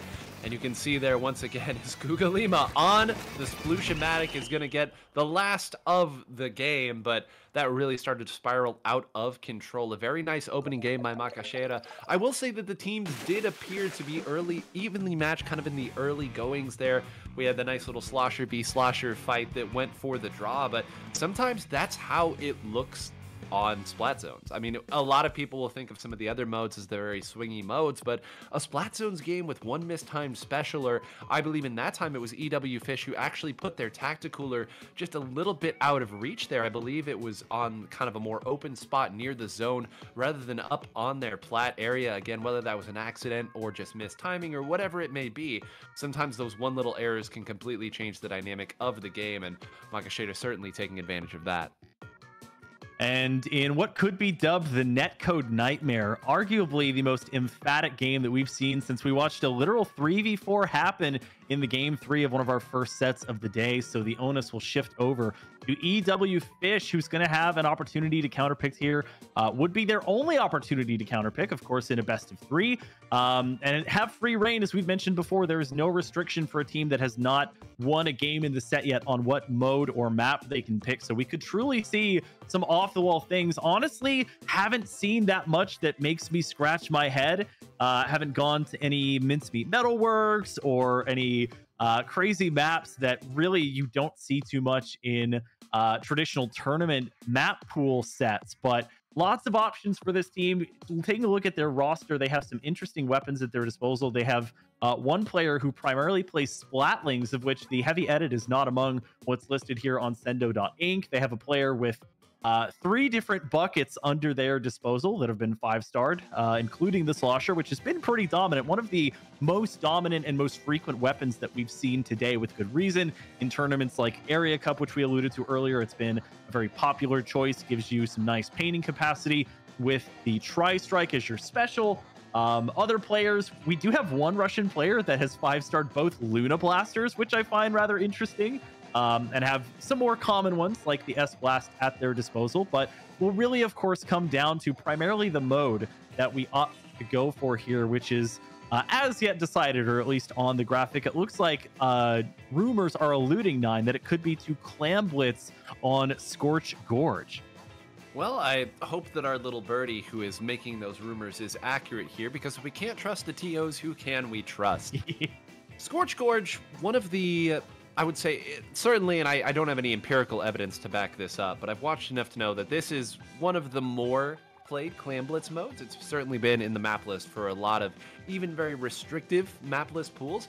And I think it makes perfect sense. I think it plays to a lot of the strengths of Clam Blitz where, yes, you only have maybe one avenue to actually score the clam, but you have a lot of room to kind of get to that point. You've got a lot of area that you can build up your own specials, both on the defensive side and on the attacking side here, one of the reasons it is so popular. But because it is so far goal to goal, you aren't liable to see as many immediate counter pushes unless all pandemonium breaks loose. And again, you know, Bedlam is no stranger to Splatoon, and certainly not to Clam Blitz as well. So we'll see what these two teams have in store. Yep, and the Lunabuster player is in the lobby. They've been restricted to a more meta loadout, I believe, which is why we see the CRB instead of one of those options. Rounded out by, again, we've got the pencil and a couple of shots. And on the opposite side of things for EWfish to try and get back into this one, we're instead seeing we have a bamboo yet again. The second time today we've seen a bamboo come out. Floshers there as well. And then a 52 gal deco. We often see maybe the 96 deco being played, but usually the prime 52 gal is more than enough for most players. Usually it is, and the main weapon's still certainly strong as well, but if there was ever a map to play Splattercolor's screen on, this would certainly be one, and out it comes right as we say it right there. Now, what do you do if you're the defending team? You just shoot and hope at this point, and one thing that they have been able to do, at least in this side, is not go too many down, but look at how far back that screen pushed them at this point, already down to 50. Kimi could actually dunk a couple more there if they so choose. Macaxeira, again, explosive here at the start. They will pay for it dearly. A wipeout there as Patoy actually took the crab down there for a nice little shot on that side. But this is what I was talking about earlier, Zach. It's going to take them a little while to put together this next power clam. They do have it already, but Macaxeira should have had enough time to get themselves some resources on the defensive side. And sure enough, they're already back in punishing here. And now they're back in mid already. Goodness me. Yeah, and there tend to be two classes of clam pushes. One is the sort of all-in style push that we saw there, where you bring in the most clams possible to your initial top of the barricade there, and you throw everything in with the intention that you're probably not going to make it out alive unless there's a clear skill differential there. The second one being a more poke style of approach, which they wanted to try there. We heard the Kraken Royale come out in defense by EWfish to lock things down. The Splattercolor screen is used, which I guess is marked on behalf of the fact that they have a power clam that they are going to throw in, and they have enough clams to almost and now finally get rid of their full penalty here. But it seems like no immediate extension, now a delayed extension, and this is that second class of push that I was talking about. You don't really have a lot at the face of it, but once you're getting the actual barricade popped, lots more action happening, and you can see the map control that they have as a result. Yeah, I mean, what? There's going to be one more dip back out to the middle of the map to get it here. Fanta's going to have to be the one to do it here because the crab is at least holding the door open there. And what a nice doorman to have. Can they swing around and dunk it in? No, they will not. Saved by the bell. These EWfish, but their suffering is not yet done here. The other members have probably come back into the middle of the map at this point here, which means it'll be a rough landing to get back to the center. Now, they actually were able to take one out there and chase the Bamboozler away here, so some footing to be had. How firm it is yet to be seen, as they'll trade a couple more out in a long, long road they're going to have to travel. You could find some of your quips, Nine, in a Shakespearean book. How firm it is yet to be seen is a wonderful, wonderful way to phrase that. But looking at the game here, just over 2 minutes left, 15 clams already in the possession to a not so modest 11 from Macaxeira. So both teams looking for the next push opportunity, and just barely the Kraken Royale not gaining its invincibility on its starting animation. That is a big blow for a team that would have loved to have that as a way to get in here. Nice positioning by, of course, the pencil for EWfish. This is where you would like them to be if you have control of mid. They are also spotted, though, by the power clam, so lots of eyes trying to be set upon them, but they are protected by that clam. Can they get any more picks? They are going to get the 52 deco as well as the bamboo down, but they lose two of their own, the shot and the CRB. So your main offensive edges are going to fall too. 30 seconds basically from that point gone by, and not much of a niche carb by either team. No, not at all. And you know, this is a map where, as I've been watching this over and over here, I've kind of had in the back of my head, like, when is the tacticooler difference going to start showing up here? Typically, when one team runs a tacticooler and the other doesn't, you start to see it in terms of, yeah, there's just a lot more fights here. These trades starting to favor one team, but that's never really been a talking point at this stage. I don't even know if it's a skill difference from a mechanical side. It just feels like EWfish is waiting for the best of all possible worlds to start making their push here. They want the right specials up, but they're they're just taking a little bit too long in order to make these decisions here. And that's such a difficult thing in a game of partial information, but sometimes you have to go quick, you have to make a decision quick. Now they have 3 down, they have 2 power clams. Certainly there isn't a better opportunity than this, but look, they've chased down the pencil player on that side. One player, I believe, the Splash, just diving it on that side. So yes, they're able to score both of those power clams, but Zach, that threw a wrench in the whole operation. There will be no more clams scored at this opportunity, and now they're going to have to scramble in order to gain any sort of footing in the middle of the map here if they want to take this into overtime. Yeah, and it's not looking great. Only 4 clams at their disposal as Macaxeira not being afraid to be far in advance, but they lose 3 of their members. It's just going to be the 52 Deco to try and come back. So a delayed wipe their force against Macaxeira, and 6 clams, now 15, is going to be enough if they can get the break on the barricade, just trying to find a spot to paint it through and also get that tactical out smartly before they invest any key resources in popping it there. But more than half of their time has gone by. Can they actually make it through? This Slosher is well protected by that low wall. They get another opportunity to build up the Kraken Royale, and there's going to be both power clams going in, but now the franticity goes through of needing to find the rest of the clams needed. Another 3-down situation forced against Macaxeira as EWfish consistently getting the clams that they need, but can they hold it through? Vesna in the very back of your screen throws 3 up, and they're able to get it to a teammate. Now they are able to get the remaining clams and get the lead away from a Macaxeira team that may have extended in the final moments of that one. So a great come from behind victory for an EWfish team that now gets the opportunity to take this short set to a Game 3 decider. Oh, and what I wouldn't give to be in the VC for that one, Zach. Presuming that these teams are VCing, and I hope that they would with the coordination that they've had. Man, you talk about everything going your way at the very end. I think it was the Kraken Royale that ended up getting the 3 there. It was a huge scramble, and then suddenly 3 members of Macaxeira went down. But Zach, every once in a while, we as casters stumble upon a real nugget of gold, a real dig and delve situation. I said I'm wondering and waiting when the tactical or difference is going to finally bear its fangs, and you saw it right there at the end. Right? We saw the wipe happen. Macaxeira went 3 down, and the pencil player threw that tacticooler down at the very beginning of that first push, because it was really kind of 2 pushes there, 2 waves of it, if you will. Macaxeira was not able to get back in the positions they needed to defend that. That was finally when the tacticooler really gave EWfish the speed edge that they needed, the respawn time edge that they needed, and they took it as far as they could possibly take it before the game said, no more, no more, you have the lead. And now, surely, Zach, we'll get the Game 3 that we've been begging for in this entire cast. Look, and I would argue that Clam Blitz is the mode that you're going to see the least change in the score, where you have the most happening behind the scenes. It requires so much setup across multiple minutes for even a palatable push to get implemented by one of these teams, which is why so often in Clam Blitz, we didn't see it with this case because there was an early, splatter color screen influenced push there by Macaxeira, but a lot of sets end up with Clam Blitz having 3, 4, sometimes 4.5 minutes go by without anything happening on the scoreboard. But that doesn't mean that these two teams are not setting things up, fighting for dominance, building up this amount of clams that oftentimes reaches the double digits, sometimes into the 20s, in order to get something going that may just not pan out. So there's a lot of high risk, high reward in that mode, but you're not going to always see it reflected on the scoreboard. It's a mode where you have to maybe have a little bit of a deeper understanding to see what all is going into the push, whereas on something like Splat Zones, you can watch the timer tick down and have a better idea of what's going on with both of the teams. Now, for counter-picking purposes, this is, of course, going to go back to Macaxeira. They cannot counter-pick onto Zones, nor onto Inkblot Art Academy, having won on that before. So instead, we will pivot to a familiar map and a familiar mode as well, maybe not always paired together, but oftentimes I would say this one shows up decently in tournaments, and that's going to be Mako Mart for tower control.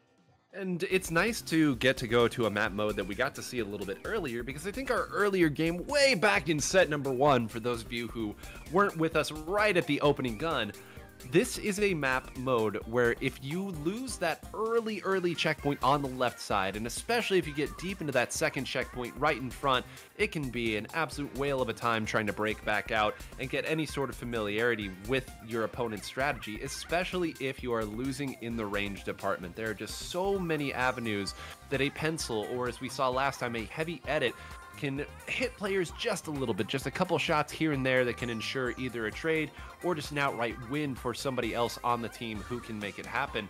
And I'm again curious if once again Macaxeira will avoid using Tacticooler here, because I would say, I mean, forgetting even just how good Tacticooler is, I think both Pencil and certainly Heavy Edit are just incredibly strong weapons on this map. They have enough range to, from relative safety, hit the defensive spots that the opponents will like to go to, can kind of crash through some different choke points, and as I noted here, can really punish even the slightest of overextensions here. So this is what they've gone to from a counter pick side. They certainly have to feel comfortable in it, especially on this map mode. Zach, I think they're probably just banking on, yeah, let's fight it out here. We can beat you in those situations, and really we feel like we've been beating you for what, 1 and what, 9/10 of another game, something like that. So they have to feel confident in the fighting. I think that's why we went here. Well, and these are deep rosters too. Both of these teams have 7 possible players on their roster that they could go with. Now, for Macaxeira, we've seen primarily Assis as their pencil user, but they also have things like multiple chargers, the E leader and the ZNF under their belt. They can go with the ballpoint splatling. Fanta Uva is probably the most restricted in that role, other than if they have Kimmy on one of the bamboos. You know, Fanta Uva going to be on 2 of your more meta weapons in the Splattershot and the Slosher, which we've seen pretty much in all of these, almost all, I would say, of these matches that we've watched so far. And then from there, you have some options. Ultrag has the different wipers and, of course, the Mint Decav at their disposal. They've got a player that kind of just flexes around with things like the Ink Brush, Octobrush, Range Blaster, Splatter Shot. So lots of potential options on the table. EWfish, it's kind of a similar story. You've got a player, Ermer, that is primarily a Splatlings main. You have, of course, the one Russian player who is the Luna Blaster main, but brought the CRB to that game too, but could go with Slosher or even the S-Blast 91, which did well at one of the more recent area cups. And then to round it out, some of the more traditional weapons you could either bring, you have another player, Double Cookies, their captain, who could run the Slosher instead. They could bring a Trinavo if they wanted that to be their tactical weapon, if they wanted to go that route.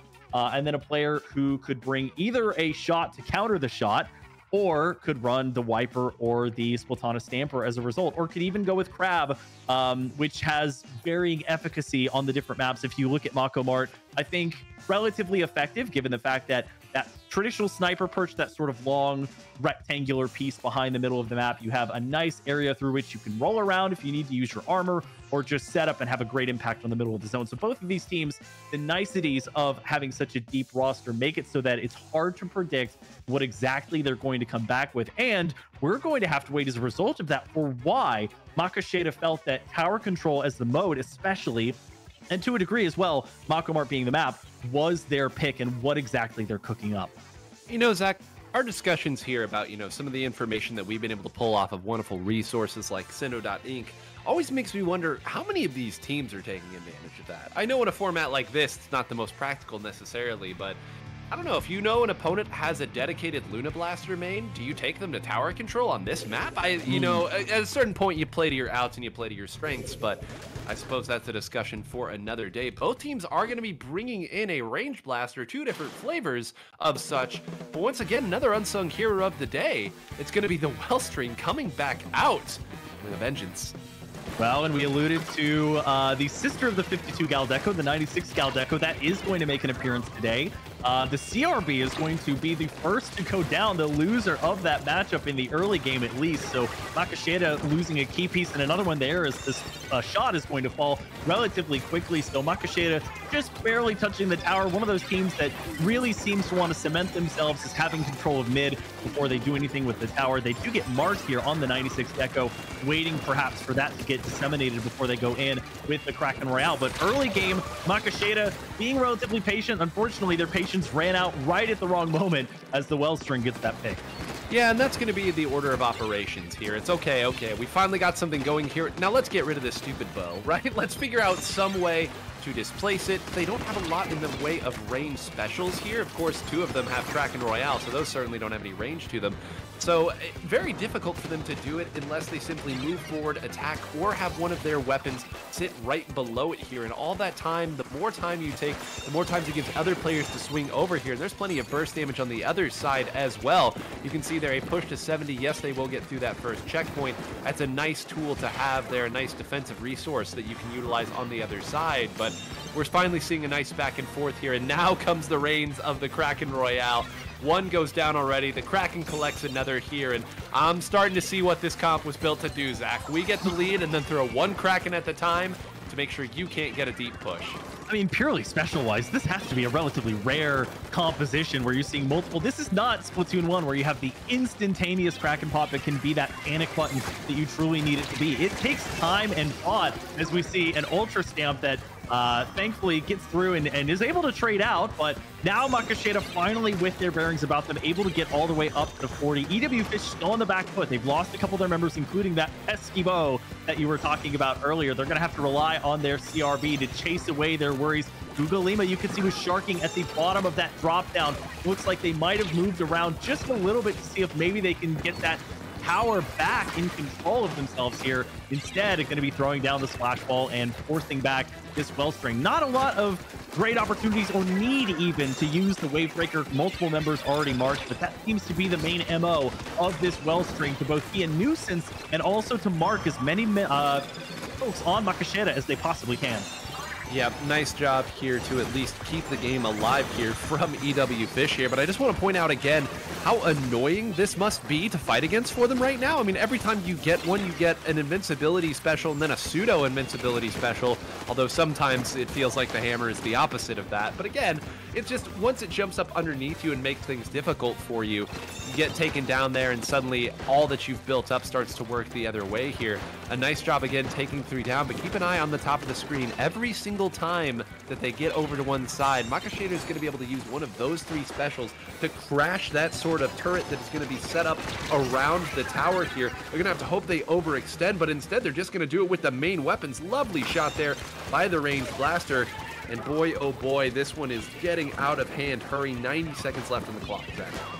Yeah, you look at maps and where different pushes are going to get you, how consistently you would be able to win a match. 33 is sort of in that gray area on a map like Macomar. It's pretty far involved, but I'm not sure it's that 100% win condition where the other team would basically need a knockout. Definitely something surmountable if EWfish can make it work, and they certainly are. They get the pick onto the ranged blaster there, as well as had one onto the sploosh. Now the sploosh is going to have their special at the ready, which they're going to try and make use of relatively soon, being accosted by both a Kraken Royale and now a Trizuka that can't get all of its shots off the Sploosh-o-matic. Once you see them, it's already too late if you get in that close of a range, and a weapon that we don't see very often in competitive play, but has that special that we talked about, has multiple nice uses here, and they're going to go forward with it. The stamp, seeing if they can catch anybody, but is set upon by multiple sides here. That pincer attack, and with 30 seconds left, still firmly in control of Macaxeira.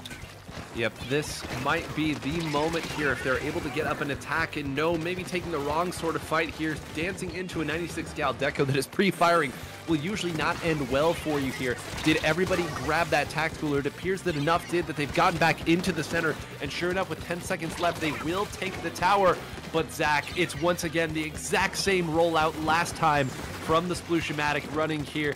So strong in that exact position right here. They're going to dance on tower, get taken out, but there's nobody there. And at the end of it all, Macaxeira feeling confident, knowing that even though they lost that second game here, they felt confident that they could outfight, outskill, and outcoordinate when push came to shove, and they are rewarded with a 2-1 victory here, and they will continue to push forward. These were 2 teams that actually had more losses than wins up to this point in the ladder. With that win, I believe Macaxeira will go back to 500 there, 2-2 for their set count, as they're looking to make a late push here as we go to the last hour of this event.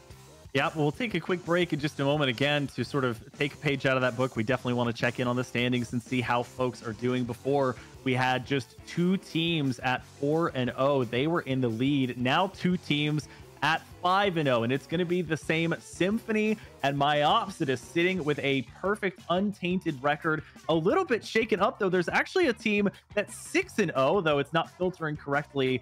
Stan's going to be 6-0 on the day, and a third team at 5-0 called Be Happy is going to help maintain their perfect record. 3 more teams to note at 4-0: Ink, Souls, Maria, C Pickup, and 3 Point Divers. All, as Nine mentioned, we're getting closer and closer to that final hour, undefeated on the day. But we don't have to wait for long. We're going to take a quick break and get back into the action. We'll see you more for more Inkademy Speed Ladder 13 in just a moment.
Welcome back, folks, to Inkademy Speed Ladder 13. We appreciate your patience through our short break because we have a banger of a set right now. Be Happy versus Circus Freaks. Zax, these are two teams that are currently slated to make the Hall of Fame after this. Circus Freaks at 4-2, but Be Happy, one of our few teams with a 5-0 record. Circus Freaks would love to be the spoilers on that. Yeah, Be Happy, not only undefeated, we've got a Colombian and Puerto Rican team versus a Circus Freaks team that comes from all walks of life and some interesting weapons. First time we've seen a 10 attack compared to the splatter and hero shots that we've seen the rest of the way. That's one of the only surprises. We also see a splat roller, which is definitely going to be an interesting one on this map, which is the first time we're spectating Flounder Heights today. A nice little jump shot there by the pencil. And on the opposite side of things, two weapons that did just go down that are also strangers to this tournament, at least from a stream perspective. The ZNF splatter scope, as well as the Carbon Deco, which is no stranger to this map in particular. Now, we're getting a little bit of everything here. This is kind of wild here. Typically, this is one of those maps where the strange compositions come out to play here because of its unique geography, geometry, all the geos once again coming out here. But I will admit, this is on the deeper end of that. The bell curve has swung the other way entirely. But this is another one of the maps that I would consider to be a very snowballing map as well, because it's such an uphill, literally, battle to get back in. Once you get pushed out, it can get nasty, which is part of the reason why you see all these weapons being willing to go up and try to make the big play for their team. They know it is a very high reward at the end of that rainbow. Well, in both teams with a weapon that's very comfortable just kind of hanging out on the walls, which is a key facet of this map, just waiting to see when they can peek up and perhaps get a one-shot or a one-shot combo at least. That's going to be one splat there onto the Ink Brush Novo as the NZAP having to back off to try and retain what part of their tactical, or 100% in fact, that they've built up, using it early on the ramp, but they are going to lose the lead to Be Happy as a result. Not much of a penalty to chew through for them, as we see multiple, even the shooter class weapons feeling comfortable hanging out on these walls, seeing if they can get a foothold. Not really finding much as the pencil's going to accost them, but these two zone maps always so difficult to make sure that you can have an effect on both at the same time to take that back over. And Be Happy doing a great job of locking down sort of the middle area, which not only gives the greatest visibility on this map, but is the difficult, most difficult one, I would think, to contest and get back into a position, which finally Circus Freaks is, of claiming those two zones back. Surgical the way that Circus Freaks moved in there. Being able to hold your own wall, I think, is kind of the starting piece of this wonderful recipe there. At that point, you have the right special and the right weapons moving forward there. Collecting 3 on that side wipeout. And Zach, this is what I was saying earlier. This is where I was scared. When you get this far on this map, you really need the opponent to give you a couple gimmies in order to come back in at this point. I don't think the Circus Freaks are want to do any such thing at this point. They've taken a couple things down. Now, their ZNF going down usually means if your backliner goes down, something has changed unless they positioned way far forward. But they were tactical here, so there should be plenty of opportunities for them to set up again. Yeah, at this point in the map, it's effectively an urban hill. You have one of the lowest elevations in sort of your court area that you have to sort of climb the mountain of to get back up to where those zones are. And that's what makes it so difficult, is that a team like Circus Freaks can just hold you so far up close that it becomes difficult to contest. Now the pencil having to try and tap shoot their way to victory. During that, somehow able to contest one of the zones is Be Happy, and one of the last lines of defense for Circus Freaks has gone down. So Splatty on that splat roller is going to take charge and take the second zone back. They basically need to hold on to things here and try and make a holding push at the spawn of the enemy side for their own perspective. But an Ink Zuka going to make that very much more so difficult, having to hide behind that wall. They lose their pencil as a result. And so far, the back and forth nature of this has taken us to all extents of Flounder Heights today. Yeah, no kidding here. Every ounce of this map being made use of here. A lot of real estate that these teams are fighting over here, but again, crazy there that tap shot actually ended up going in favor of the pencil there. If that NZAP was able to close that out quickly, I'm fairly certain they just win the game out right there. Instead, now the penalty has gone the other way, and if this roller decides to there, they could charge right down there at the last couple of members. Instead, they're trying to wait and see if anyone's coming over the wall. They guessed correctly, but aren't able to take anybody out. Now they're fighting the brush. Both of them go down on the left side of your screen, but all the while, it's just that darn Rain Blaster coming back in, closing one out there. I believe that was the triple Ink Strike that'll tack onto the other side there. It's going to give them a little time to make this interesting, but with 2 and 1, that's going to do it. And if any more time had gone through, that carbon roller might have made it interesting as well. But again, once Be Happy finally got control of the map and not just the zones, you didn't really see them giving it back at any point there. Just too well kitted and too well coordinated. Be Happy showing the resilience required of a Hall of Fame team here on the Inkademy Speed Ladder, and they will take game one in this best of three as a result, which will lend itself over to Circus Freaks, who had control of that match for a good portion, even were able to try and hold off Be Happy, who gave back their own medicine to Circus Freaks, who were aiming to keep them locked away in spawn for an extended amount of time. And 9, as you mentioned, that might be the turning point of the match there, is being able to win that one-on-one and have Splatty on that splat roller move forward, get control basically solo of that second zone, and stop the push to 6 going any further for that team. So Be Happy doing well to try and lock in what would be their 6th out of 6 sets won today, as we are now firmly cemented in the final hour of the 13th Inkademy Speed Ladder. Of course, Circus Freaks, with the opportunity to counterpick, could go back to this exact same map and mode if they want to. They'll content themselves with the mode as being the version of choice that they'll want to go to here. So feeling comfortable in splat zones in 9 with how they locked down the first half of game 1. I'm not sure I blame them for the choice. No, not at all. I mean, if anything, you feel that running into that particular type of comp from the opposing teams, where if they picked the right time to jump up the walls, that, you know, you feel like once the game was in your control, you had everything that you needed here once you had all eyes in front of you. And you think, okay, surely they can't get away with the same sort of thing on this type of map. Well, from a compositional side, it appears that they're bringing the exact same thing back into it. So clearly they saw something that they liked.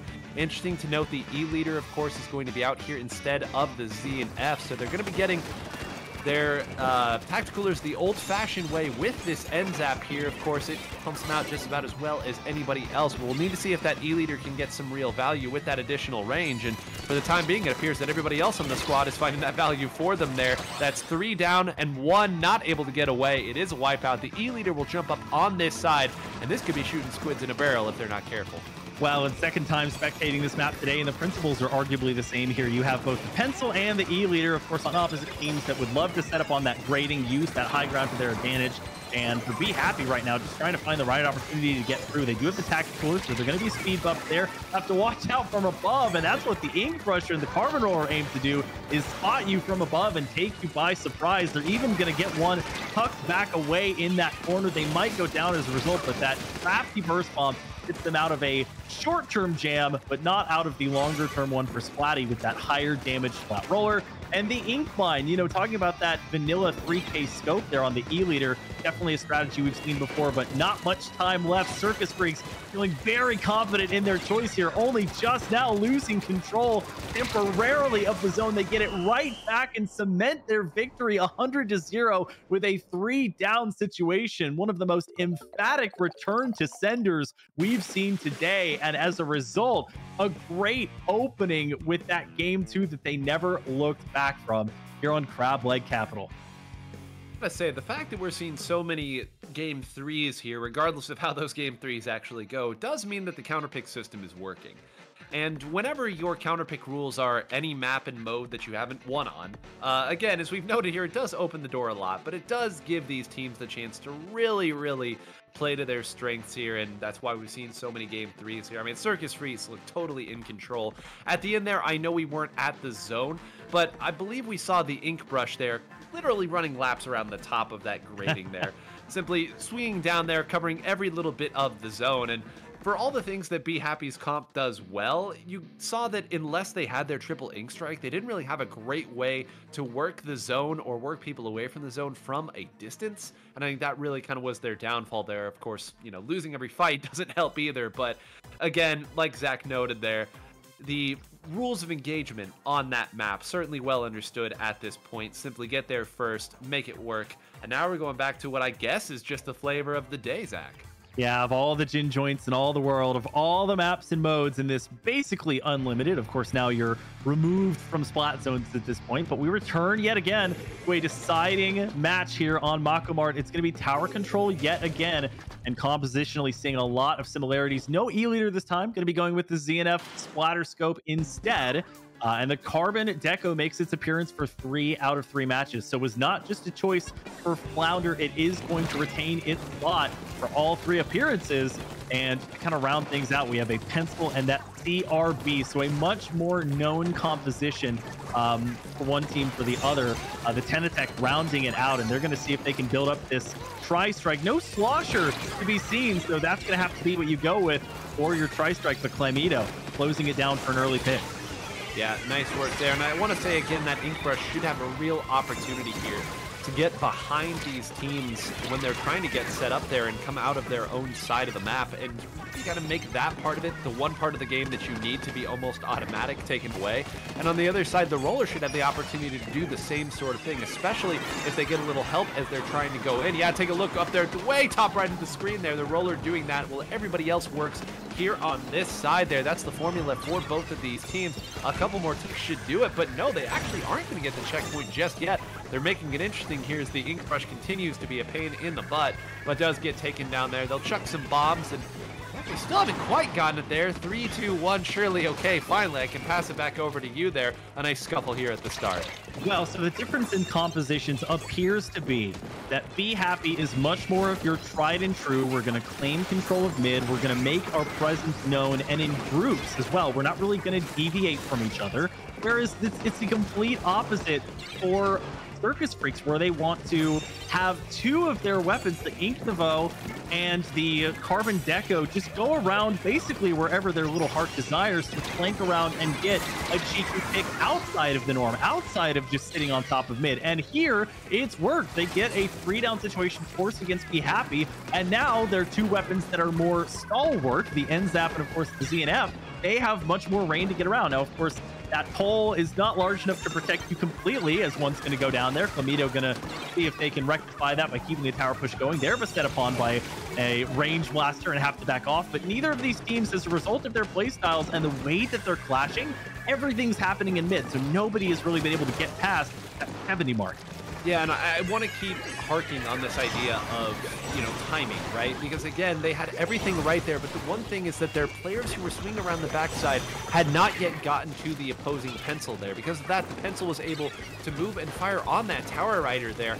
Once that Tower Rider went down, Zach, I mean, that was it. And somebody who was assisting on that right side had to go back over, try to rotate around. Everybody has to turn the other way, and it sort of breaks things out here.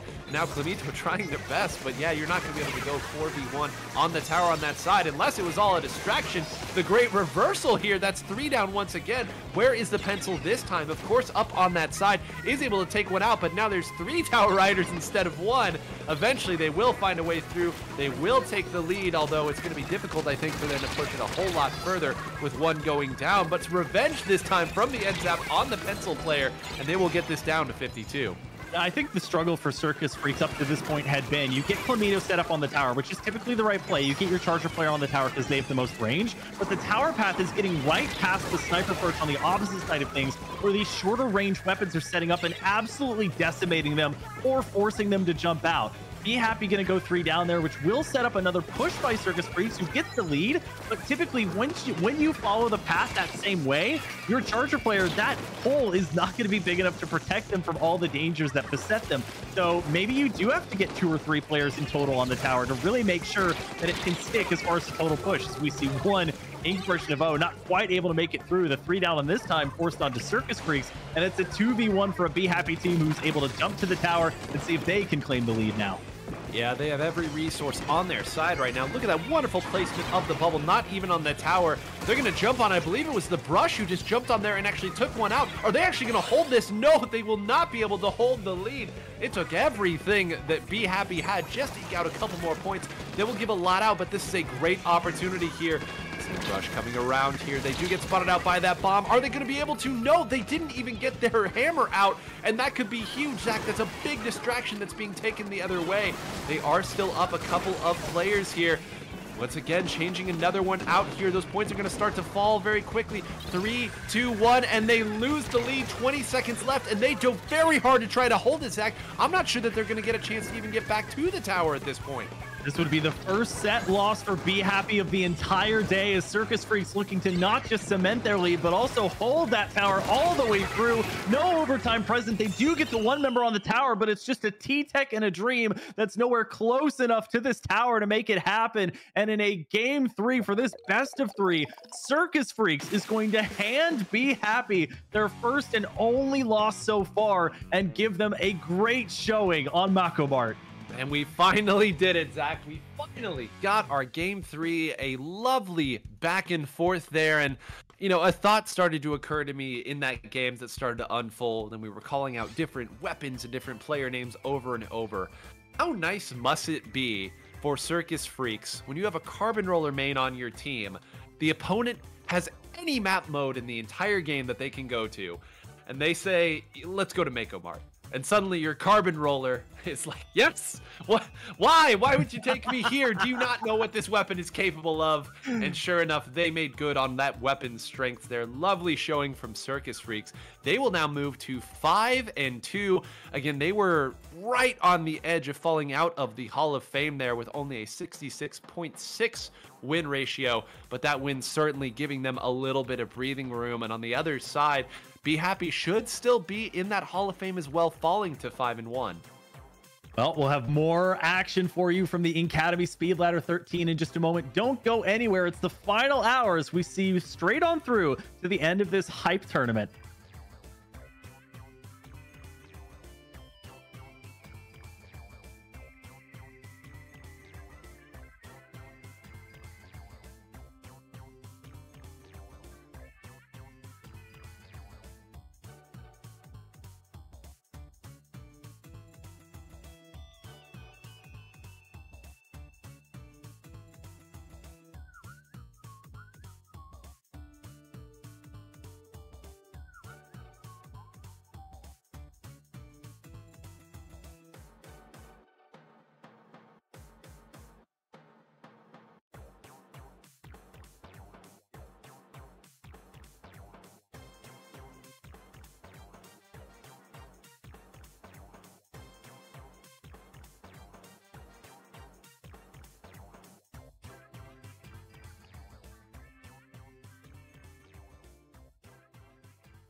All right, we're back with more Inkademy Speed Ladder 13. We've already got your next matchup here. It's going to be Cosmic Cherries versus Blue Lock 11. The ladder with a very interesting MO and weapon loadout. You can get a sneak peek of it here with the Hero Splatana, the Dapple Doolies, and Inkbrush Nouveau and 52. The latter two of which aren't that surprising. And on the opposite side of things, another Tri Nouveau is the designated tactical or weapon, joined with another ZNF Splatterscope, a weapon 9 that I didn't think I'd see that much of today. Yeah, no kidding. I gotta say, every weapon here on this screen, with the exception of a couple of them here, just kind of made my eyebrows perk up a little bit. Which means that I have no idea how a lot of these weapons fight with each other. I have no idea what kind of alchemy these teams have pieced together in order to make this all work. But the one nice thing is that Scorch Gorge pretty quickly tends to end if these teams are able to get onto their opponent's side. So both of these teams with some nice aggro players, with some nice aggro weapons that can make that sort of thing happen here.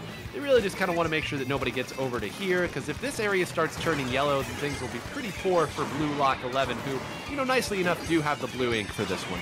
Yep, fitting there. And due to the random nature selection of game one of these sets, we do go to a map that is typically not used for splat zones, with it being a one-zone map, but having that large obstacle in the middle, with Cosmic Cherries having taken it all the way past 40 points. They will finally get wiped out here in Blue Lock. That is their MO, is basically all around DPS and anti-meta, despite the couple of more meta picks, namely the Splatana, Stamper, and of course the 52 that just went down there to Alex FG. The Tenatech seeing a little bit of play, not quite as much as your traditional hero or splatter shot, but now we're seeing the Tri-Strike come out. That is going to have an impact on the zone, but with it being such a large zone, even with this obstacle in mid, not quite going to be taken over as a result. So finally a moment of slight peace here as we get closer to the halfway point of this one.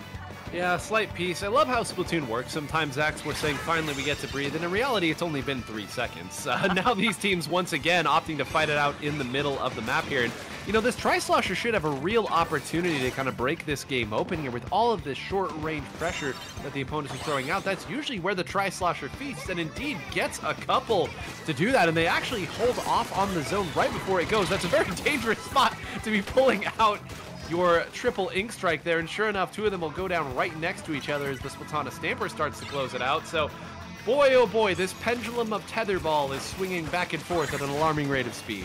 Well, they stood in that Tri-Strike shot like it was a form of gravitation, like they were being pulled inward and couldn't get out until the very last moment, but somehow able to make it work, and Blue Lock setting up traps for them with these ink mines as they're coming down, able to get one as a result. Marks a second, but just does not have the output to make it work, and they will contribute to being 3 down here as Cosmic Cherries locks it down here. Pretty back and forth, 47-33, and you talk, Nine, about how these weapons interact with each other and commingle. I think for Blue Lock, trying to catch your enemy by surprise with an just all-out aggressive style of gameplay, and it works there. They're not really being held back too much in their spawn, so if they're able to get into mid, their strategy works quite well. They just kind of flank around whichever side of this middle obstacle they want and get the picks that they need to make it work.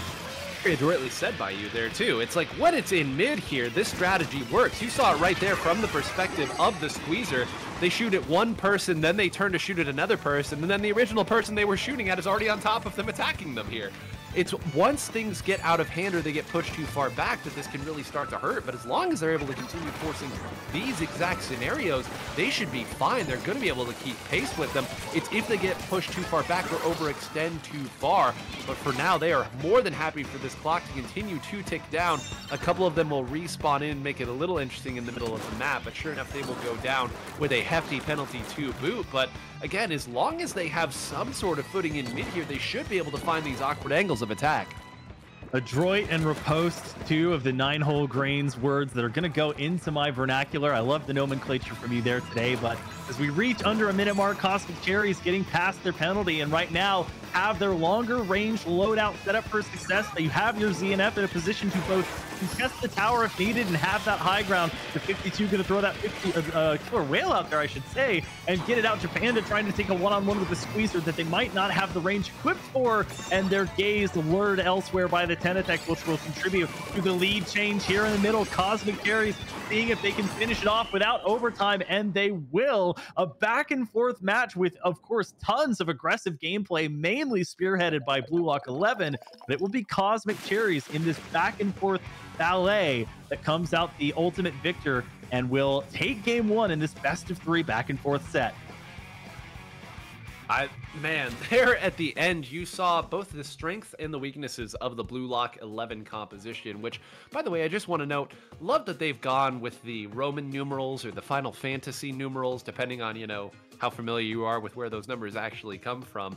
You saw that they were able to force so many awkward fights over the course of the game, but at the very end, when you don't have the luxury of time of being able to jab a little bit and then move back a little bit and wait for your teammate to come in or wait for the right special, suddenly you see where things get very, very difficult and where you almost need some form of mistake from your opponent or simply outplaying them in those 1v1s. And I think if you are Blue Lock 11, you're almost cursing that that was the map that you played on, because yes, if you could keep things in mid and keep things in all of these scuffling firefights, you'd be fine, but as we saw there at the end, once the opponent gains some form of control over the map and gets the right players set up at the right spots, there's not a whole lot you can do. But now we should see, I would imagine, a map where they're not going to have to worry about that, and given that the entire drawing board is open, we'll see where these soccer stars end up going. Time to see how deep the tendrils of aggressiveness and DPS-oriented mindset filter into the heads of these Blue Lock 11 members, and at least map-wise, if not mode-wise, we are certainly keeping with that theme. Flounder Heights, certainly a map that lends itself to high-octane gameplay, very much aggression-based and lots of sharking to be had, but tower control maybe going to meter that a little bit, maybe just slow things down quite a bit. You are on a tower with a set path and a relatively fixed speed, depending on how many folks you've got around the tower.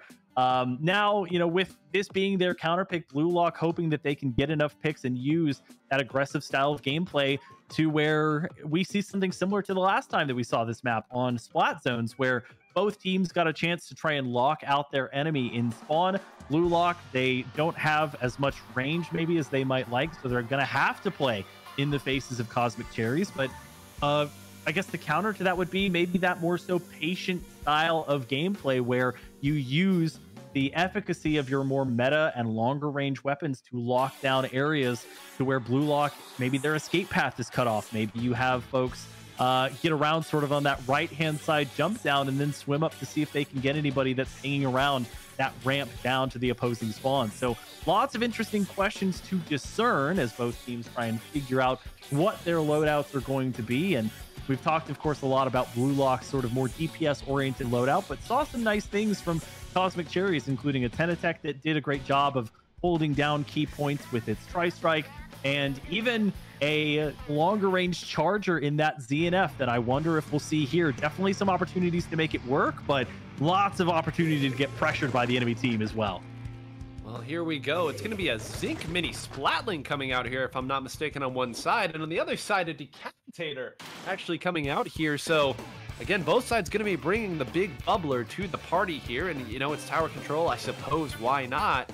We'll see here. Japan, I believe, has also switched over to the Tri-Slosher Nouveau here. Again, you can't have a game on this map of all places without some Tri-Nouveaux here coming out. So, for those of you who liked all the fights that you got to see last time, expect much the same here. 2 already going down here for the members of Blue Lock, but they seemingly do not care and are sending their remaining members right into the maw of the opponent here. I suppose if your idea is simply go and attack and attack and attack, you don't deviate from it, ever, not even once.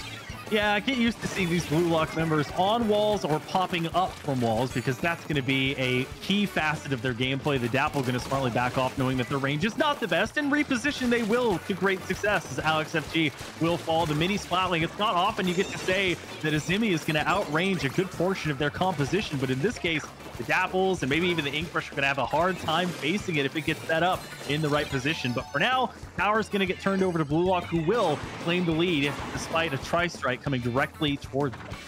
I love that right now as the tower comes in, we just can't see any of the other 6 members of the map right now. They are fighting off so far ahead of everything else, and that's what you want to do, of course, but at some point it is a comical level here, and I just love, again, what these teams are bringing to the table, playing their brand of Splatoon. Now, eventually, the shoe will be on the other foot here, and the members of Blue Lock do go down at, pretty much the same time here, and of course they're still jumping in, so this will be extended a little bit further here, but they got a nice spot here. I'm sorry, is the brush still behind them here? What?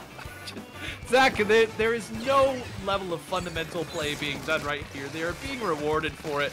I love this. Never change, Blue Lock. Never change. Yeah, what there is a level of is Benny Hill music going on in my brain right now as I'm watching a Kraken Royale chase around various weapons across the map, up and down different elevations, as we see the Trinavo doing what it often does, which is trading out and then coming back just as quickly as they were despawned from this world. But you see them try and take a page out of the book of Blue Lock there. Both the Trinavos trying to shark around. Both have gone down at this point, and Cosmic Cherries just with their shortest, one of their shorter range, I should say, weapons on the table, the Tenatech and Blue Lock with lots of jump ins to keep things going. They've locked down and gotten past that second checkpoint. The Big Bubbler is going to protect them only temporarily, as the Tri-Strike is going to be able to pretty adeptly take that away from them. And now Cosmic Cherries given just a bit of room and lots of sight lines coming out of their spawn. At least they've been able to shut that tower out of that sort of ramp area and get it back to the middle of the map. But time quickly getting away from them here in 40. Not a terrible push on a map like this one, 9. No, not a terrible push here, but I want to kind of point out here as some nice fall off, not quite able to close out this, but the other team can do it. The perspective we got from the T-Tech there should tell you all you need to know about how this game has felt for the Cosmic Cherries. Move forward a little bit, throw a couple shots, throw a palm forward, turn back around, fire on the other side. Wait, where are my teammates at? Look forward again, fire back again. What do I do? And then as you look at yourself from an overhead, you're like, wow, I really didn't do anything in that whole time. But that's how it can feel when you're against a team that is seemingly foregoing all sorts of positioning in favor of simply attacking here. Finally, the doublest of edged swords there will go as they all get wiped out. I believe they were all tacticalered, so they'll at least be able to come back here. But now things get kind of difficult and tricky here. Watch for one to come up the wall, and I believe Wipeout did the exact thing there. They got in on top of them before they could get set up. Nice job. 3 do go down. And I can't believe I'm saying this, but Blue Lock with almost a perfect defense now, once again going down, but they had the one player they needed still up on the tower. Once again, they're all down, Zach, here. They don't care. They want to pad the KD. Well, and when I predicted patience as a measure of success, I was primarily talking about for Cosmic Cherries. I didn't expect for Blue Lock, as you mentioned, to put up such a stalwart defense and actually wait for the right opportunities to strike, especially the Mint Decaf waiting to get that perfect shot off so that they could take down their foe. But now, Cosmic Cherries with another opportunity in their best push of the day. They're going to have to extend their Kraken Royale and make sure that they can get to that second checkpoint. The actual Kraken moving a little bit further forward and checking the walls, as of course that's where Blue Lock primarily spends a lot of their time. With 3 going down in total, that's going to be the end of their push here, and just 30 seconds, maybe one more push on the table for Cosmic Cherries if they can win this fight. They are trading out quite a bit. 3 in total down in a delayed 3-down situation for Blue Lock. They're going to jump in, though, just as quickly as they left. Is it going to be feast or famine? Right now, famine for Blue Lock. The Cosmic Cherries getting this war of attrition, whittling them away, and they may not have the resources with no specials online to make it to overtime. Oh my gosh, can they even get on the tower here? Who's getting on? This Zimmy just trying to ward people away and make sure nobody can get to the tower so they at least get overtime. They've done it, but have they now rotated too far back? Did they give up too much space here? Now rotating all over. It is like flies to something that is smelly. Blue Lock 11, fantastic work there. Zach, I am admittedly not up to date on the manga nor the anime, nor am I particularly well read on soccer as a whole. But if I'm not mistaken, the core contention of the Blue Lock project is that you get the most stunning and splendid of strikers from the players with the most ego, who are willing to forego in favor of simply trusting themselves and going forward to make the big play. And I don't know that, I think all 4 of them just took that wholeheartedly.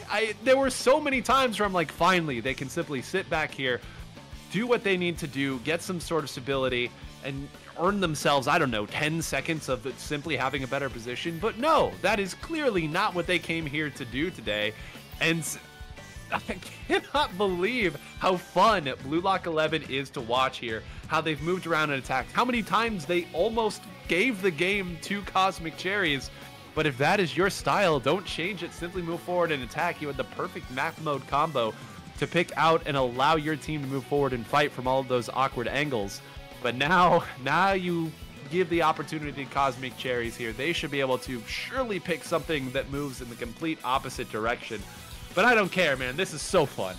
Wow, and if you want to talk about styles, I'm reminded of how much of a consummate professional you are with your fly in something smelly alliteration there to pretty aptly describe what was happening. And Blue Lock has and probably have to have some element of ego if they're going to be running compositions like they are with their tagline on Sendo.Inc, quote, "Believe in DPS, liberation from meta slavery." And that they've exhibited to some degree of success here as they pick up the win in game number 2 and look to survive a counter pick, the only counter pick that Cosmic Cherries is going to get to make here. They did win on zones and one on Scorch Gorge, so both of those aspects not available for them to select for game number 3. We'll be getting our map and mode shortly, and what a surprise for maybe the 3rd time in a row.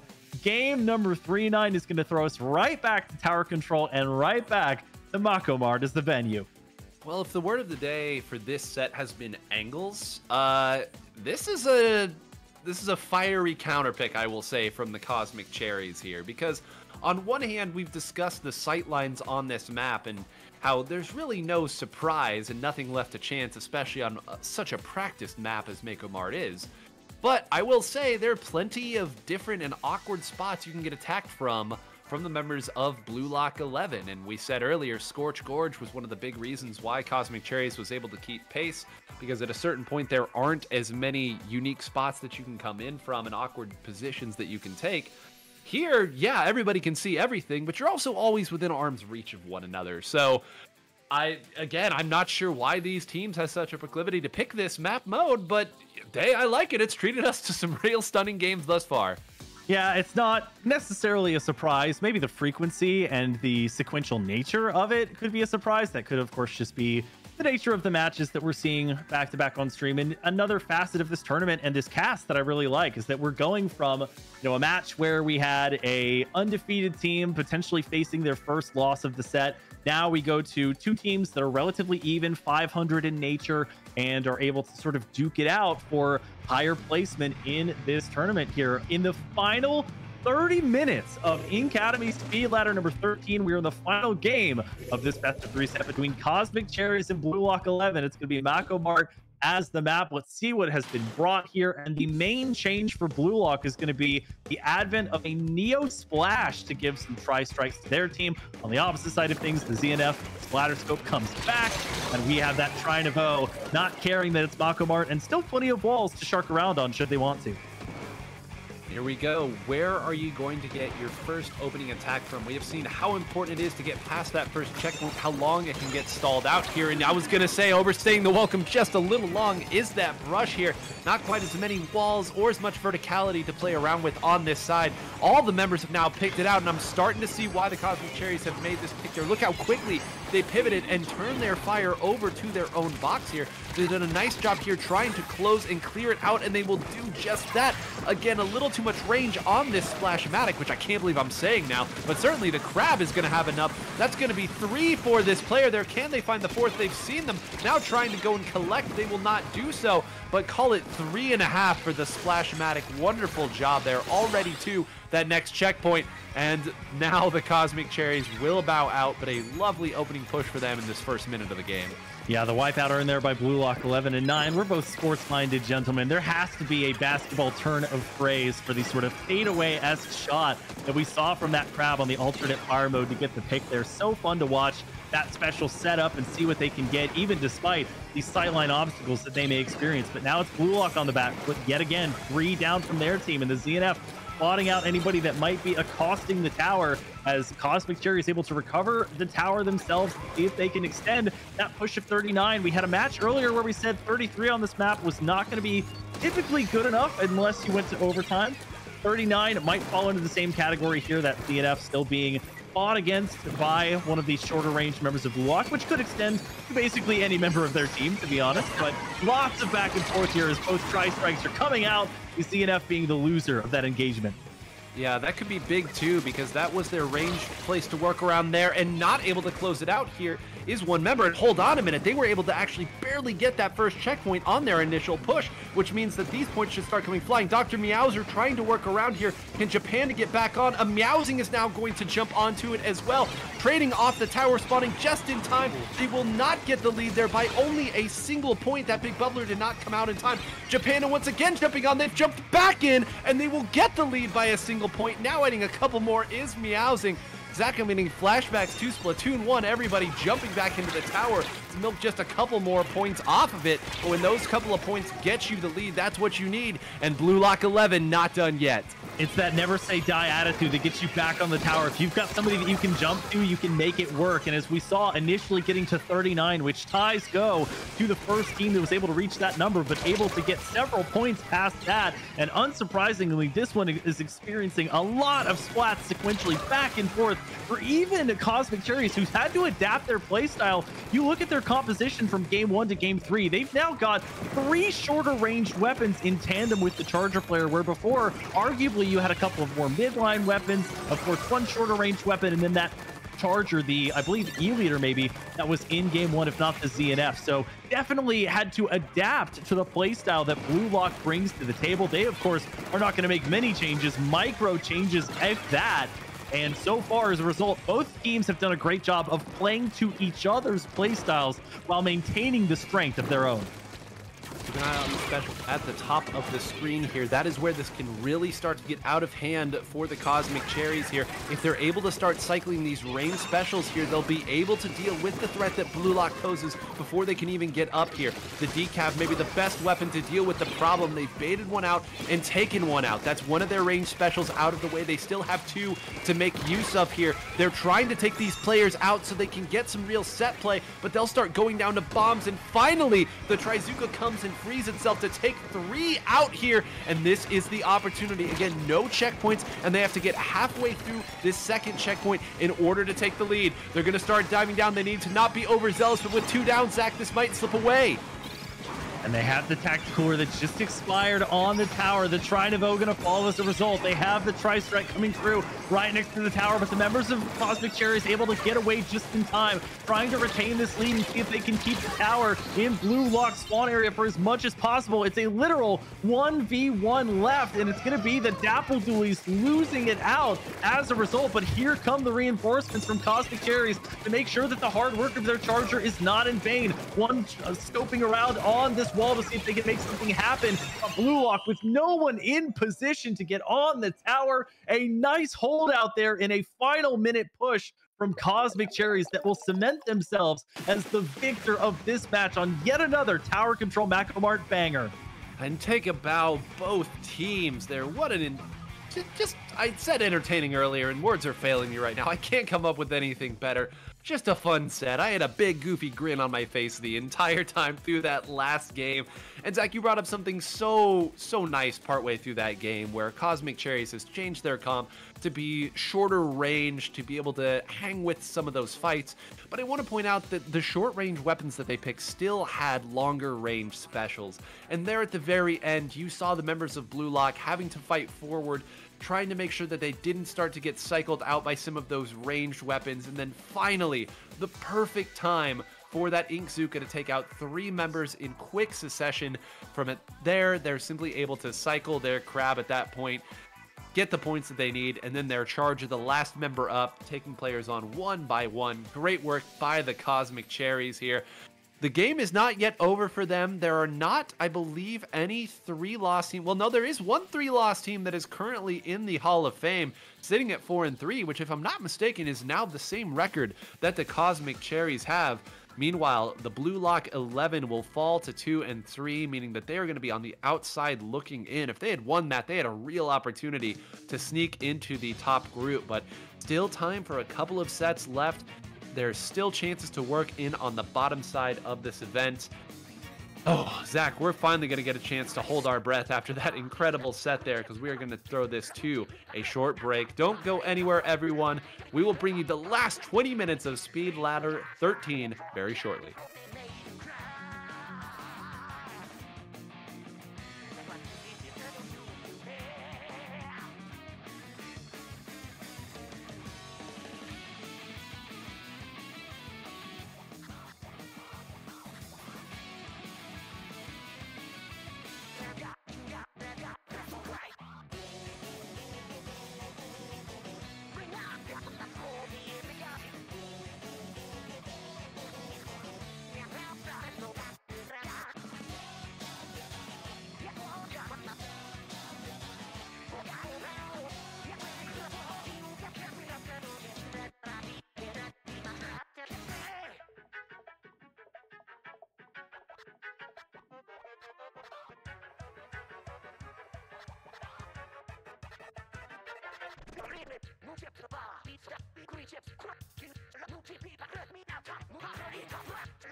Welcome back, folks. We are here with what might be the final streamed match of the Inkademy Speed Ladder 13.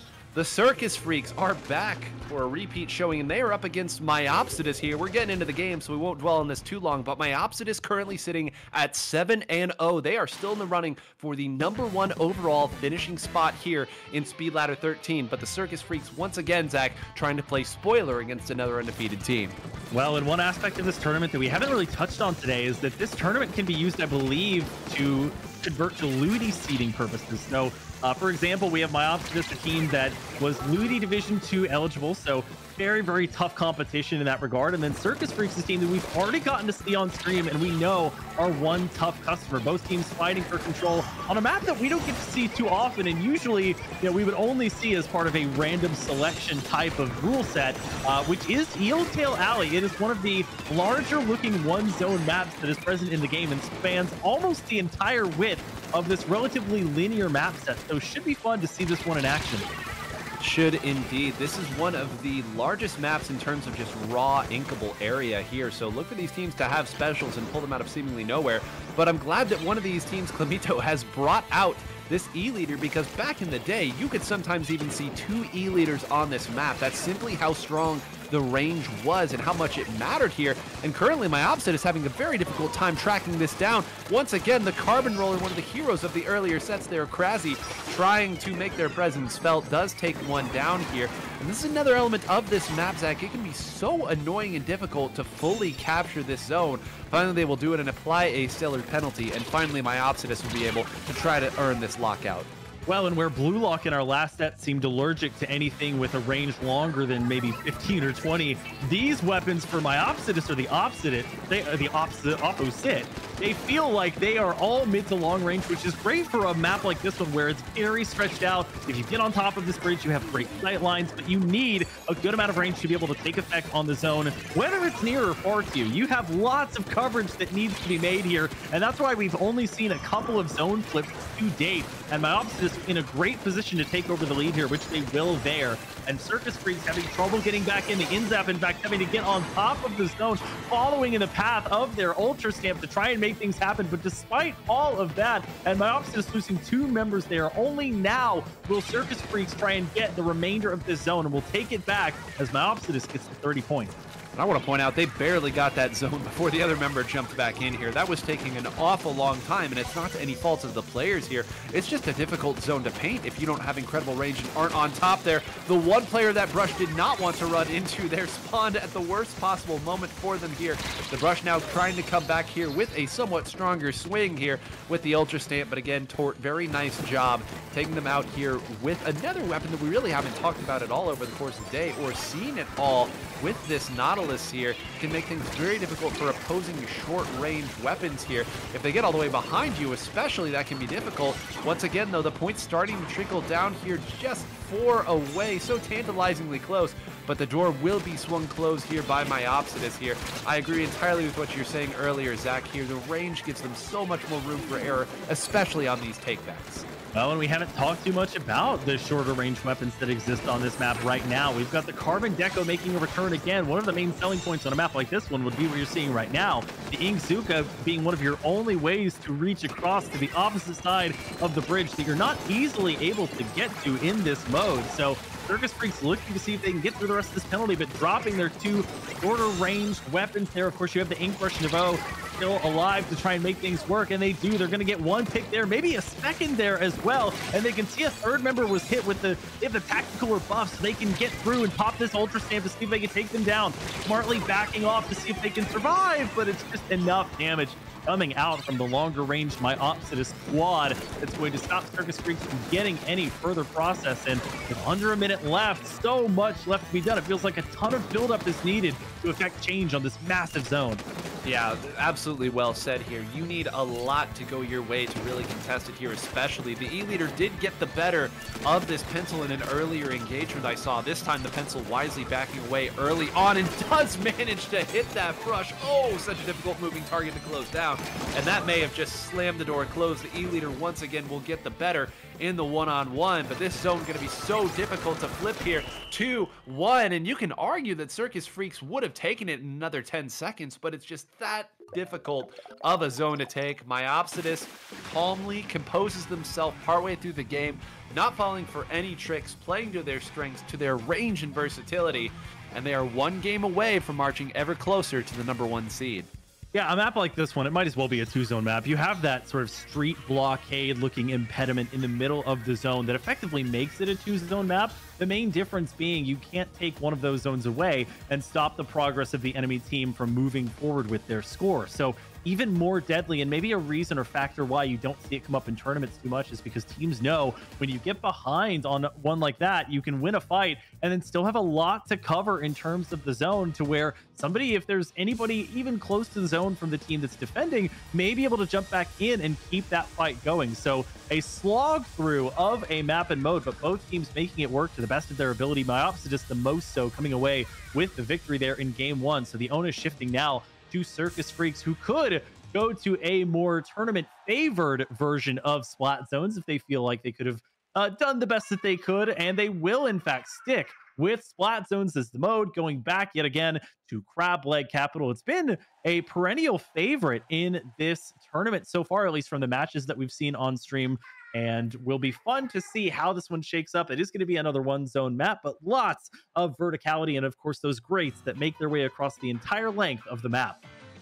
Zooming out a little bit here, and again, since we're running right into the end of this, looking at the tournament side, I mentioned earlier Myopsidus only a couple matches behind SZA Stands, who is currently sitting at 9-0 in this tournament. A victory here, if I'm not mistaken, would give Myopsidus a chance to fit one more set in, whereas if both of these games go the distance, I don't know that they would have the opportunity to do so. So if they're looking and kind of reading the scoreboard here and counting down on the almighty stopwatch, they would love to get this win quickly and earn themselves one more match, potentially catching the SZA Stands if they do not log a 10th victory here. So more than just winning this set, a lot on the line for Myopsidus, even winning this one game to continue to move forward. But again, I do want to point out both of these teams are, as of now, technically within the Hall of Fame here. So both of them have to be happy with their day's work, but still a lot more left to play for. Well, and I want to point out too, there are no teams at the top of the standings here with just one loss. There are a couple that dropped out after losing one game, but you make a pretty drastic jump from having no losses with these 5 teams to 2 or worse for the rest of the speed ladder. And to your point, another match could go a long way. Taking a look at the compositions here, the E-Leader makes a return, and of course the Pencil, a perennial favorite. That one sticks around. You have that Nautilus staying true as well. The Splatana Stamper, which we've seen thoroughly today, zoom around the map where needed, and the N-Zap going to be the tactical weapon of choice for Circus Freaks as they run away from this Kraken, who gets a couple in a tight area. Tough thing about this map, and slightly fun thing about this map as a spectator, lots of nooks and crannies that folks can be trapped in. If you can't jump out in time, you're going to face certain doom. Yep. Oh, love it when a Kraken gets that one roll. They completely read what the opponent is going for, and it's that much more difficult. You know, Zach, the more that I'm seeing this match unfold as it is starting to get out of hand at an alarming rate of speed, the more I'm starting to think that this was a really odd choice here from the Circus Freaks here. If you were getting outranged on a previous map, yeah, there's some more angles here, but the fundamental part of it's still the same here. The opponent can see where you're coming from. They outrange you with basically every weapon that they have here. I'm not sure how you go through if not from these specials. The hammer getting in right before the Kraken can have any say about it, but are they even going to be able to get anything on the zone? No, the answer is no. One of the fastest games that we have seen all day. Myopsidus mashing the Q button to try to get another one out here before this ends. They will move to 8-0. The Circus Freaks, who were in 6th place here, really 2nd place after all the undefeated teams, now drops to a precarious 6-3, and suddenly they're in danger of falling all the way out of this Hall of Fame portion, which I know would mean a lot to these players and certainly for their seeding. So, all right, now we're waiting. I see another one, Alice saying in the TO chat right now here. There is still some games to be played. We will get to bring you another game here in Speed Ladder 13 as Myopsidus, some big, big goals that they're shooting for right now, Zach. Yeah, definitely been a great one. It looks like we're going to have one more match on the table, so we'll go ahead and throw it over to a quick break, but going to be great fun to see what final match we can have on the table in the final 5 minutes of the Inkademy Speed Ladder 13. Don't go anywhere. More action here on Dapple Productions in just a moment.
All right, folks, this is it. The return and possibly final match of Inkademy Speed Ladder 13 is going to see us finish out with C4 Bolivia taking on Dream Hour. Did our due diligence, Dream Hour being an offshoot of a team called Rush Hour. And we've seen, as we stated sort of in the off time there, our little break, how diverse the amount of different players from different countries have been today. 9, it's been absolutely hectic, and I'm so glad we're going to get to finish this one off and see who's come out in the Hall of Fame. Yeah, I mean, I am refreshing. My F5 key is being mashed. You touched on something right there that I want to chat about, just reminisce and wax poetic before these teams get in. It's so nice to see all of these different representatives from different countries coming out here. I think back to the early mornings of you and I casting Intergalactic Cup way back in Splatoon 2, where we had 13, 14, even 16 countries represented here. And, you know, it seems like Inkademy Speed Ladder is a format that everybody can enjoy, and it's going to come to a great ending here. Dream Hour currently sitting at 4-3, maybe on the outside looking in, but C4 Bolivia is currently 5-2. Winning, putting them at 6-2, would give them an outside shot at the Hall of Fame. Still a lot to play for them. Well, and let's see what gets brought to the table here. Incredibly to me, this is like the 3rd or 4th time that we are seeing a Dynamo Roller in play. On the opposite side of things, we have the other variant of Nautilus. We got to see the vanilla variant in our last set, and the Trinavo coming back, which the Trinavo will go down early. That's going to be a nice pick there, and the Ultra Stamp build up by Mitch, who is going to take the zone away quickly from Dream Hour, who only got 5 points in their first push. And Loud, look at where this last member is stuck here. That's a very precarious spot as well to have put that. Now everybody knows where the players are going to have to go if they want to pick up that Tacticooler here. They've certainly got some fire over there. It appears that at least the Slosher was able to grab it here, but now jumping right in with the triple splashdown. Lovely, lovely stuff. Well-timed, a well-earned wipeout here, and C4 Bolivia with everything going their way thus far. A triple splashdown for a double kill is what you want to see. And now the Tri-Strike coming out with the Blobber Shot's another weapon that we haven't seen at all today on stream, at least. And it's not going to quite be enough with that special to take things over. It will be C4 Bolivia holding things down, getting almost to 30 points, but it's the Ink Storm in combination with the Dynamo Roller, who seems unbothered or unfazed that a Ultra Stamp was bearing down on them. Maybe they just had faith in their team that they were going to be saved from that precarious perch. But Dream Hour getting it all the way back. We were talking about this map being one of a more chaotic nature, but the nice thing being, despite the odd shape of the zone, it is just a one zone map that kind of cascades from this circular raised platform here, so you get to see all the action if you truly are the king of the hill. Yeah, cascade, maybe the perfect word to describe it here, especially given how the ink tends to flow outward very, very quickly. You see now kind of what you're talking about there, where suddenly the fight happens at the middle of the zone, one person spots out somebody else, dives down, and then the rotation to kind of 3P in that fight starts to happen over and over and over again. But you can really start to get outscaled and outcycled if you're not careful and if you don't have the presence of mind to save your specials for the right time to break all the way through. This Blobber is going to continue to be annoying from this spot, but they're going to be more than annoying at this point, or maybe not. They actually managed to take it with what I think was just that triple ink strike. I'm not sure how much more presence they had on it, given that the Dynamo is so far up.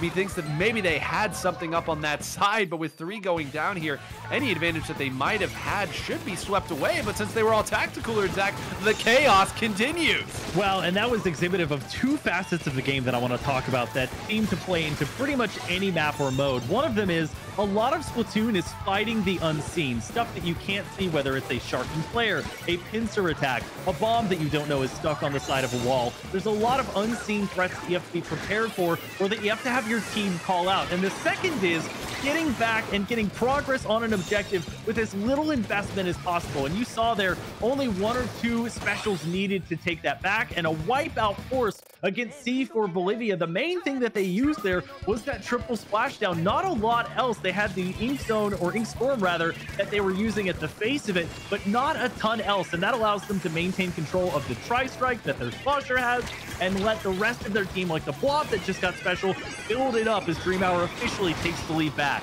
Oh my gosh, everything being thrown at the zone here. We didn't even get a neutralization there, and 2 members of C4 Bolivia were trying to follow up with that, and one will be taken out in the splashdown, and they even had the presence of mind to turf over it there.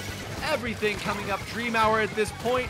Hold on a minute. One did go down. They're still fighting in the center. It's a couple shooters left on the zone. They're going to continue to fight at this point. The Nautilus desperately trying to turf over, but eventually the splash wall comes out and there's nothing more to be done here. C4 Bolivia opened that as about as dominantly as you can do it, but Dream Hour managing to pull it back here, and we may have a back and forth final set, Zach. And that was tenuous for Dream Hour at the end. I was not sure with the weapons that they had available. I think a Slosher and a Blob, basically, that they were going to have enough paint to get it into the right areas of the zone. Because this, conversely to Eeltail Alley that we saw recently, is not that large of a zone for a one-zone map, especially when you can't fully see the zone. Now, granted, Sloshers as a class are great at being able to either shoot over walls or shoot towards an area that they can't really see, but still, I thought C4 Bolivia might have an opportunity to stop that push with 3 points remaining and maybe come back, or at least give a hefty penalty over to the perennial favorites there based on their progress. But for now, C4 Bolivia has different concerns, as we're finally going to see a map that we have not seen throughout this entire tournament. It is a mainstay of most curated tournament performances. Hagglefish Market makes its first on-stream appearance of the day here in Game 2. And Zach, there are a lot of people who are standing in the betting line who are just heartbroken by this. We made the joke earlier that those of you who had the Splat Bets tickets for plus 5,000 to not see Hagglefish at any point over the course of 3 hours on stream, that they were running to quickly cash in their bet, get their money, and pay a couple months worth of rent. I'm sorry, all of you who were still in line for that will no longer be receiving your money back. The house always wins, except for those of you who wisely cashed out one earlier. But all jokes aside here, again, still a lot to play for C4 Bolivia, Zach. I'm refreshing here. I don't think that enough sets have changed to really shake up the leaderboard for the time being, but I'll report just as quickly as I can. It does appear SZA stands 10-0 right now. Still a lot going on behind the scenes. And a lot going on left in this match, as well as C4 Bolivia is trying to take this one to a Game 3, and we've been blessed with the amount of sets that we've seen today on Stream 9 that actually have gone to a Game 3 in this best of 3. But now these two teams duking it out, mainly taking fights here in the left-hand side of the alleyway, not really facing each other in the middle, just kind of poking around and seeing what they can get in the two alleyways, both left and right. Not enough shots coming out as they finally get the pick there onto the 52, but they're met in the face with a tactical or boosted Trizuka. 2 shots, only needs 1 shot to get the pick there, but so far no movement on the obstacle and objective as of yet. Zach, your inflection in moments like that, or why you're one of the best to ever do this wonderful little craft that we have, because that's exactly the only type of reaction you can have when met with a point-blank Trizuka there. Really the catalyst that has opened this push-up on the other side here. This is going to be an awkward angle to throw that from. Very nicely done there by Mitch to just barely get it under that awning there.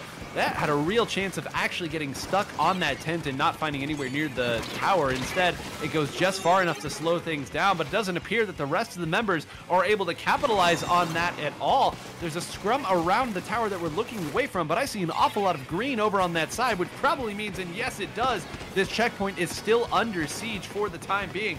Jarvie waiting, now jumping back on the tower. Just a few more ticks here, and that all-important first checkpoint as a defensive resource gone 90 seconds into this game.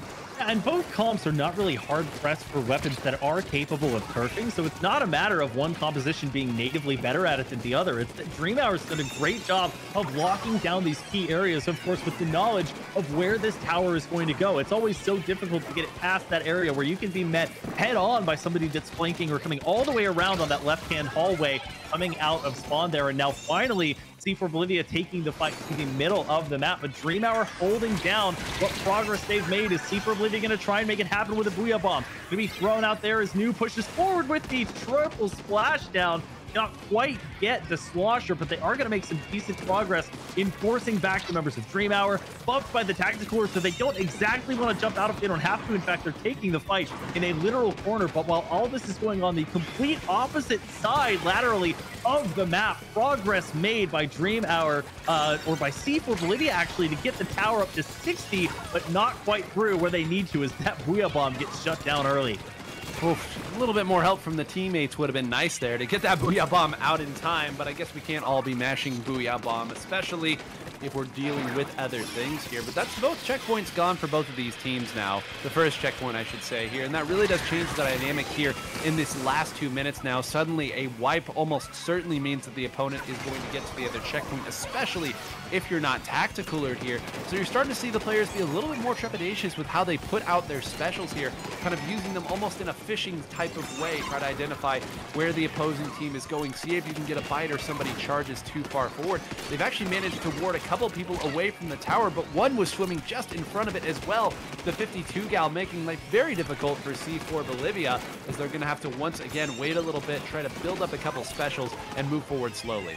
Oh, if you want to talk about wards, Blossom on that pencil is kind of the lanternfish that might draw the rest of Dream Hour toward their location if they want to take out the problem at the source. We're seeing yet again the Trizuka come out not as effective this time around, and one member there of C4 Bolivia both helping to contribute to that special and sharking around to see if they can get anybody that might be around this tactical, or another example of moths to a flame in this Splatooniverse. But 3 down for Dream Hour. Only the splatter shot remaining is not going to be a recipe for success in protecting this lead. In fact, they're going to have to rapidly get over there. The triple splashdown expended to try and make sure that they can hold down this push for C4 Bolivia. They get the 52, and it's only the slosher remaining. That's not going to be nearly enough to keep the lead. We'll see if it's enough to stop them from getting through this checkpoint. Stopped with 4 seconds remaining. Mitch sitting right next to and Blossom right behind the tower, but neither one feeling too hard pressed, with the lead having been gained to get that extra step through. Just under 45 seconds, lots still to play in this hyper aggressive match.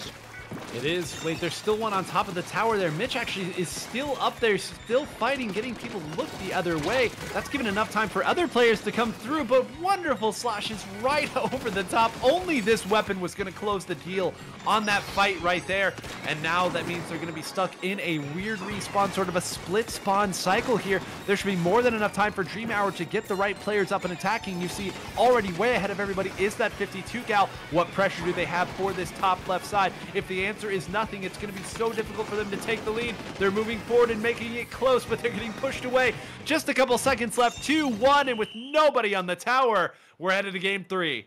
Yeah, very close at the end there. Of course, you have to balance when you're using your specials versus when you're able to get on the tower. It's so tough, especially when time is crunching down on you. You have team members that are relying on you to potentially be able to jump to when they're coming back from spawn. So it's such a ballet of differences and difficulties that it makes it hard for you to think clearly in those moments. And all C4 Bolivia has to do in those instances is sit near the tower, play defense, fire shots onto the tower so that nobody can actually make it up. And they took the extra step of actually throwing a couple of their members on top of the tower. If they were facing something like a blaster, maybe a more risky maneuver if they weren't sure who was alive and who was deceased at that time. But no worries of that sort needed, as C4 Bolivia is going to fittingly take us to a game 3 in our final best of 3 of the day. I know 9 hurriedly refreshing the Inkademy Start.gg page to see any sort of finality in our standings, of course, barring the finish of this match.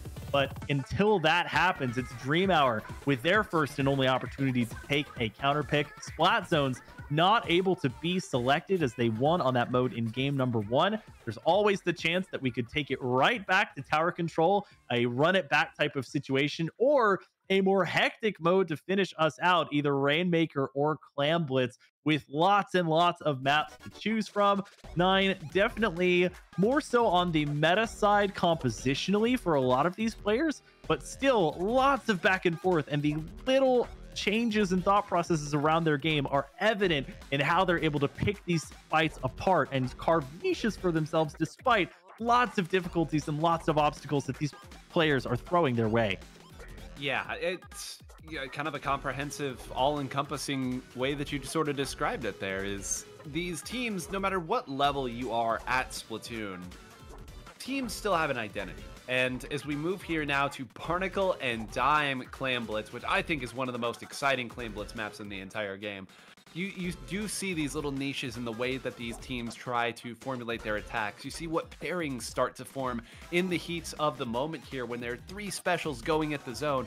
Who is moving to attack in those moments? Who's seeing the next 30 seconds or the step beyond it? And there's always a different answer, and especially on these teams where maybe some of these players are rotating around or maybe not as familiar with the exact weapon they're playing, but with the role they're playing, you can see some really fun stuff emerge in the middle of these fights, and it's been an absolute pleasure today. I hope you all have enjoyed the show, because you are getting some overtime, some bonus Splatoon, if you will, because the door is closed at this point. There are no more matches being queued up. If you are in a match, that is it. So we can tell you for certain this will be the last game that you all get to see here in Inkademy Speed Ladder 13. There is no top cut, so the results still yet to be determined, but it has been an absolute pleasure thus far, and I really hope these teams can send us off in the right way.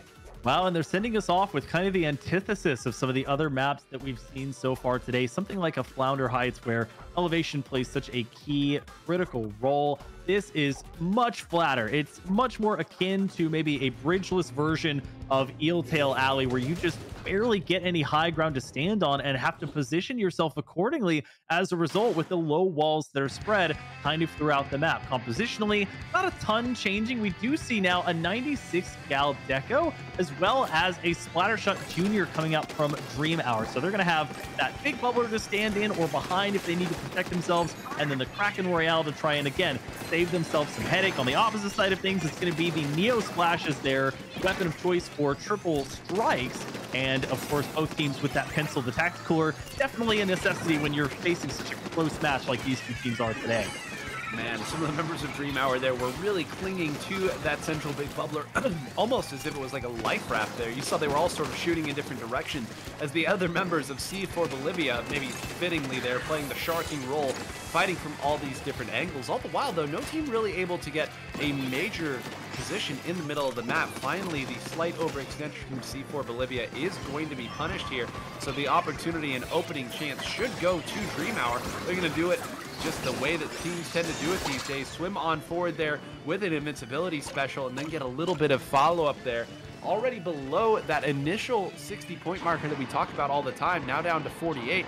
They're probably going to back up at this point, but they really made a lot out of a little at that point. I did not think they had that many clams. Yeah, those of you that have been paying attention to the entire stream, we talked about the two different kinds of pushes that there are with Clam Blitz. One of them is the all-in, and one of them is the more metered approach, and that one was definitely the former. When you have two power clams built up like that, you really want to go all in and use the resources that you have. It's always great if you can get picks on top of that, but really getting the two power clams in at the same time so that you don't have two members, half of your team, that are spotted out by the indicator that says you have a power clam is very important. And if you have something like an invincibility special that you can use to hallmark your arrival, there's no bubble blower or anything like that from Splatoon 2 that you can have to sort of push in with, but there is those couple of invulnerability specials that you can use to your advantage. While C4 Bolivia wants to try and make it happen, they're not watching their backs, and that's another pop by Dream Hour this time with not much follow-up. One there, seeing if they can get their penalty cleansed, but already distracting C4 Bolivia from their main focus.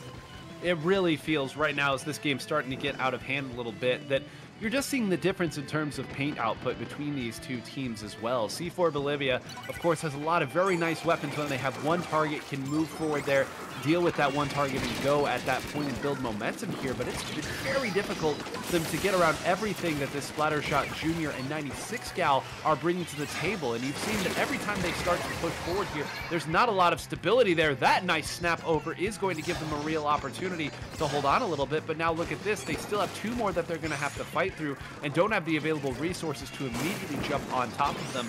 All this time they're spending shuffling the deck and making sure they have everything they need, just allowed Dream Hour to build up the defenses on their side. Yeah, and Dream Hour really taking the more patient approach. They have several power clams that they're juggling around, and they've basically let C4 Bolivia get in close in their spawn. Maybe a false sense of security and comfort, as they're even expending specials when they get them. Now Noose is going to go down. That's going to start a tidal wave effect that's going to take down their pencil as well. Nobody available to pick up the buff from the Tacticooler either, and the big bubbler going to be used by Dream Hour to make sure that this push can still go. They get one more pick there as well, this time onto the Neo Splash. And Dream Hour still with that patient approach. They could have just run in, tried to get that barricade popped, but they're sitting in mid, making sure that they've got as many clams and as much turf control as they need before they finally build up remaining specials there. Like I see their Slosher already having their Tri-Strike and making it work. Oh man, if that was any weapon except a Splattershot Junior, both of those players would have been taken down right there. And I gotta say again, DreamHour doing such a great job of understanding that their opponents don't have a whole lot of speed on their side. I mean, when you're tactical up, of course you have that, but these aren't the fastest weapons they're fighting against here. It's going to be the short-range shooter who would have to lead the charge from a speed department there, but they got swallowed up very early in that push.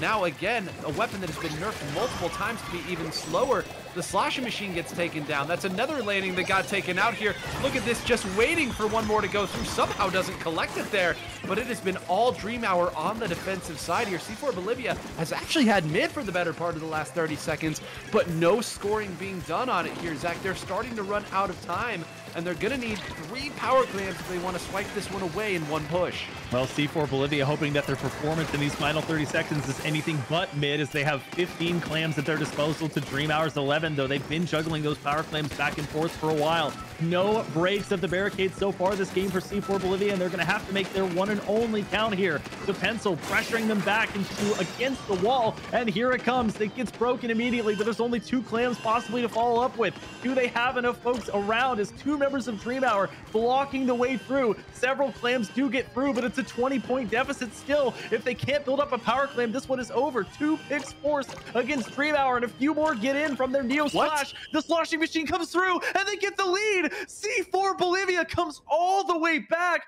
No more power clams needed after the initial pop, and despite the stalwart defense, holes poked through by a C4 Bolivia team that comes roaring back to take the lead.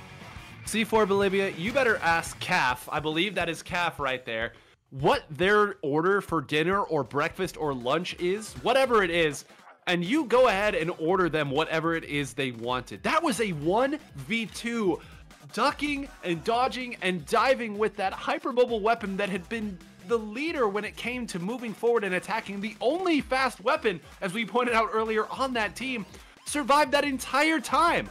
Kept knocking in just a couple of clams here and there, pick up another, take the opponent out, throw more in, and open it up. They should not have won that game. They should not have survived that long. Unbelievable performance there at the end.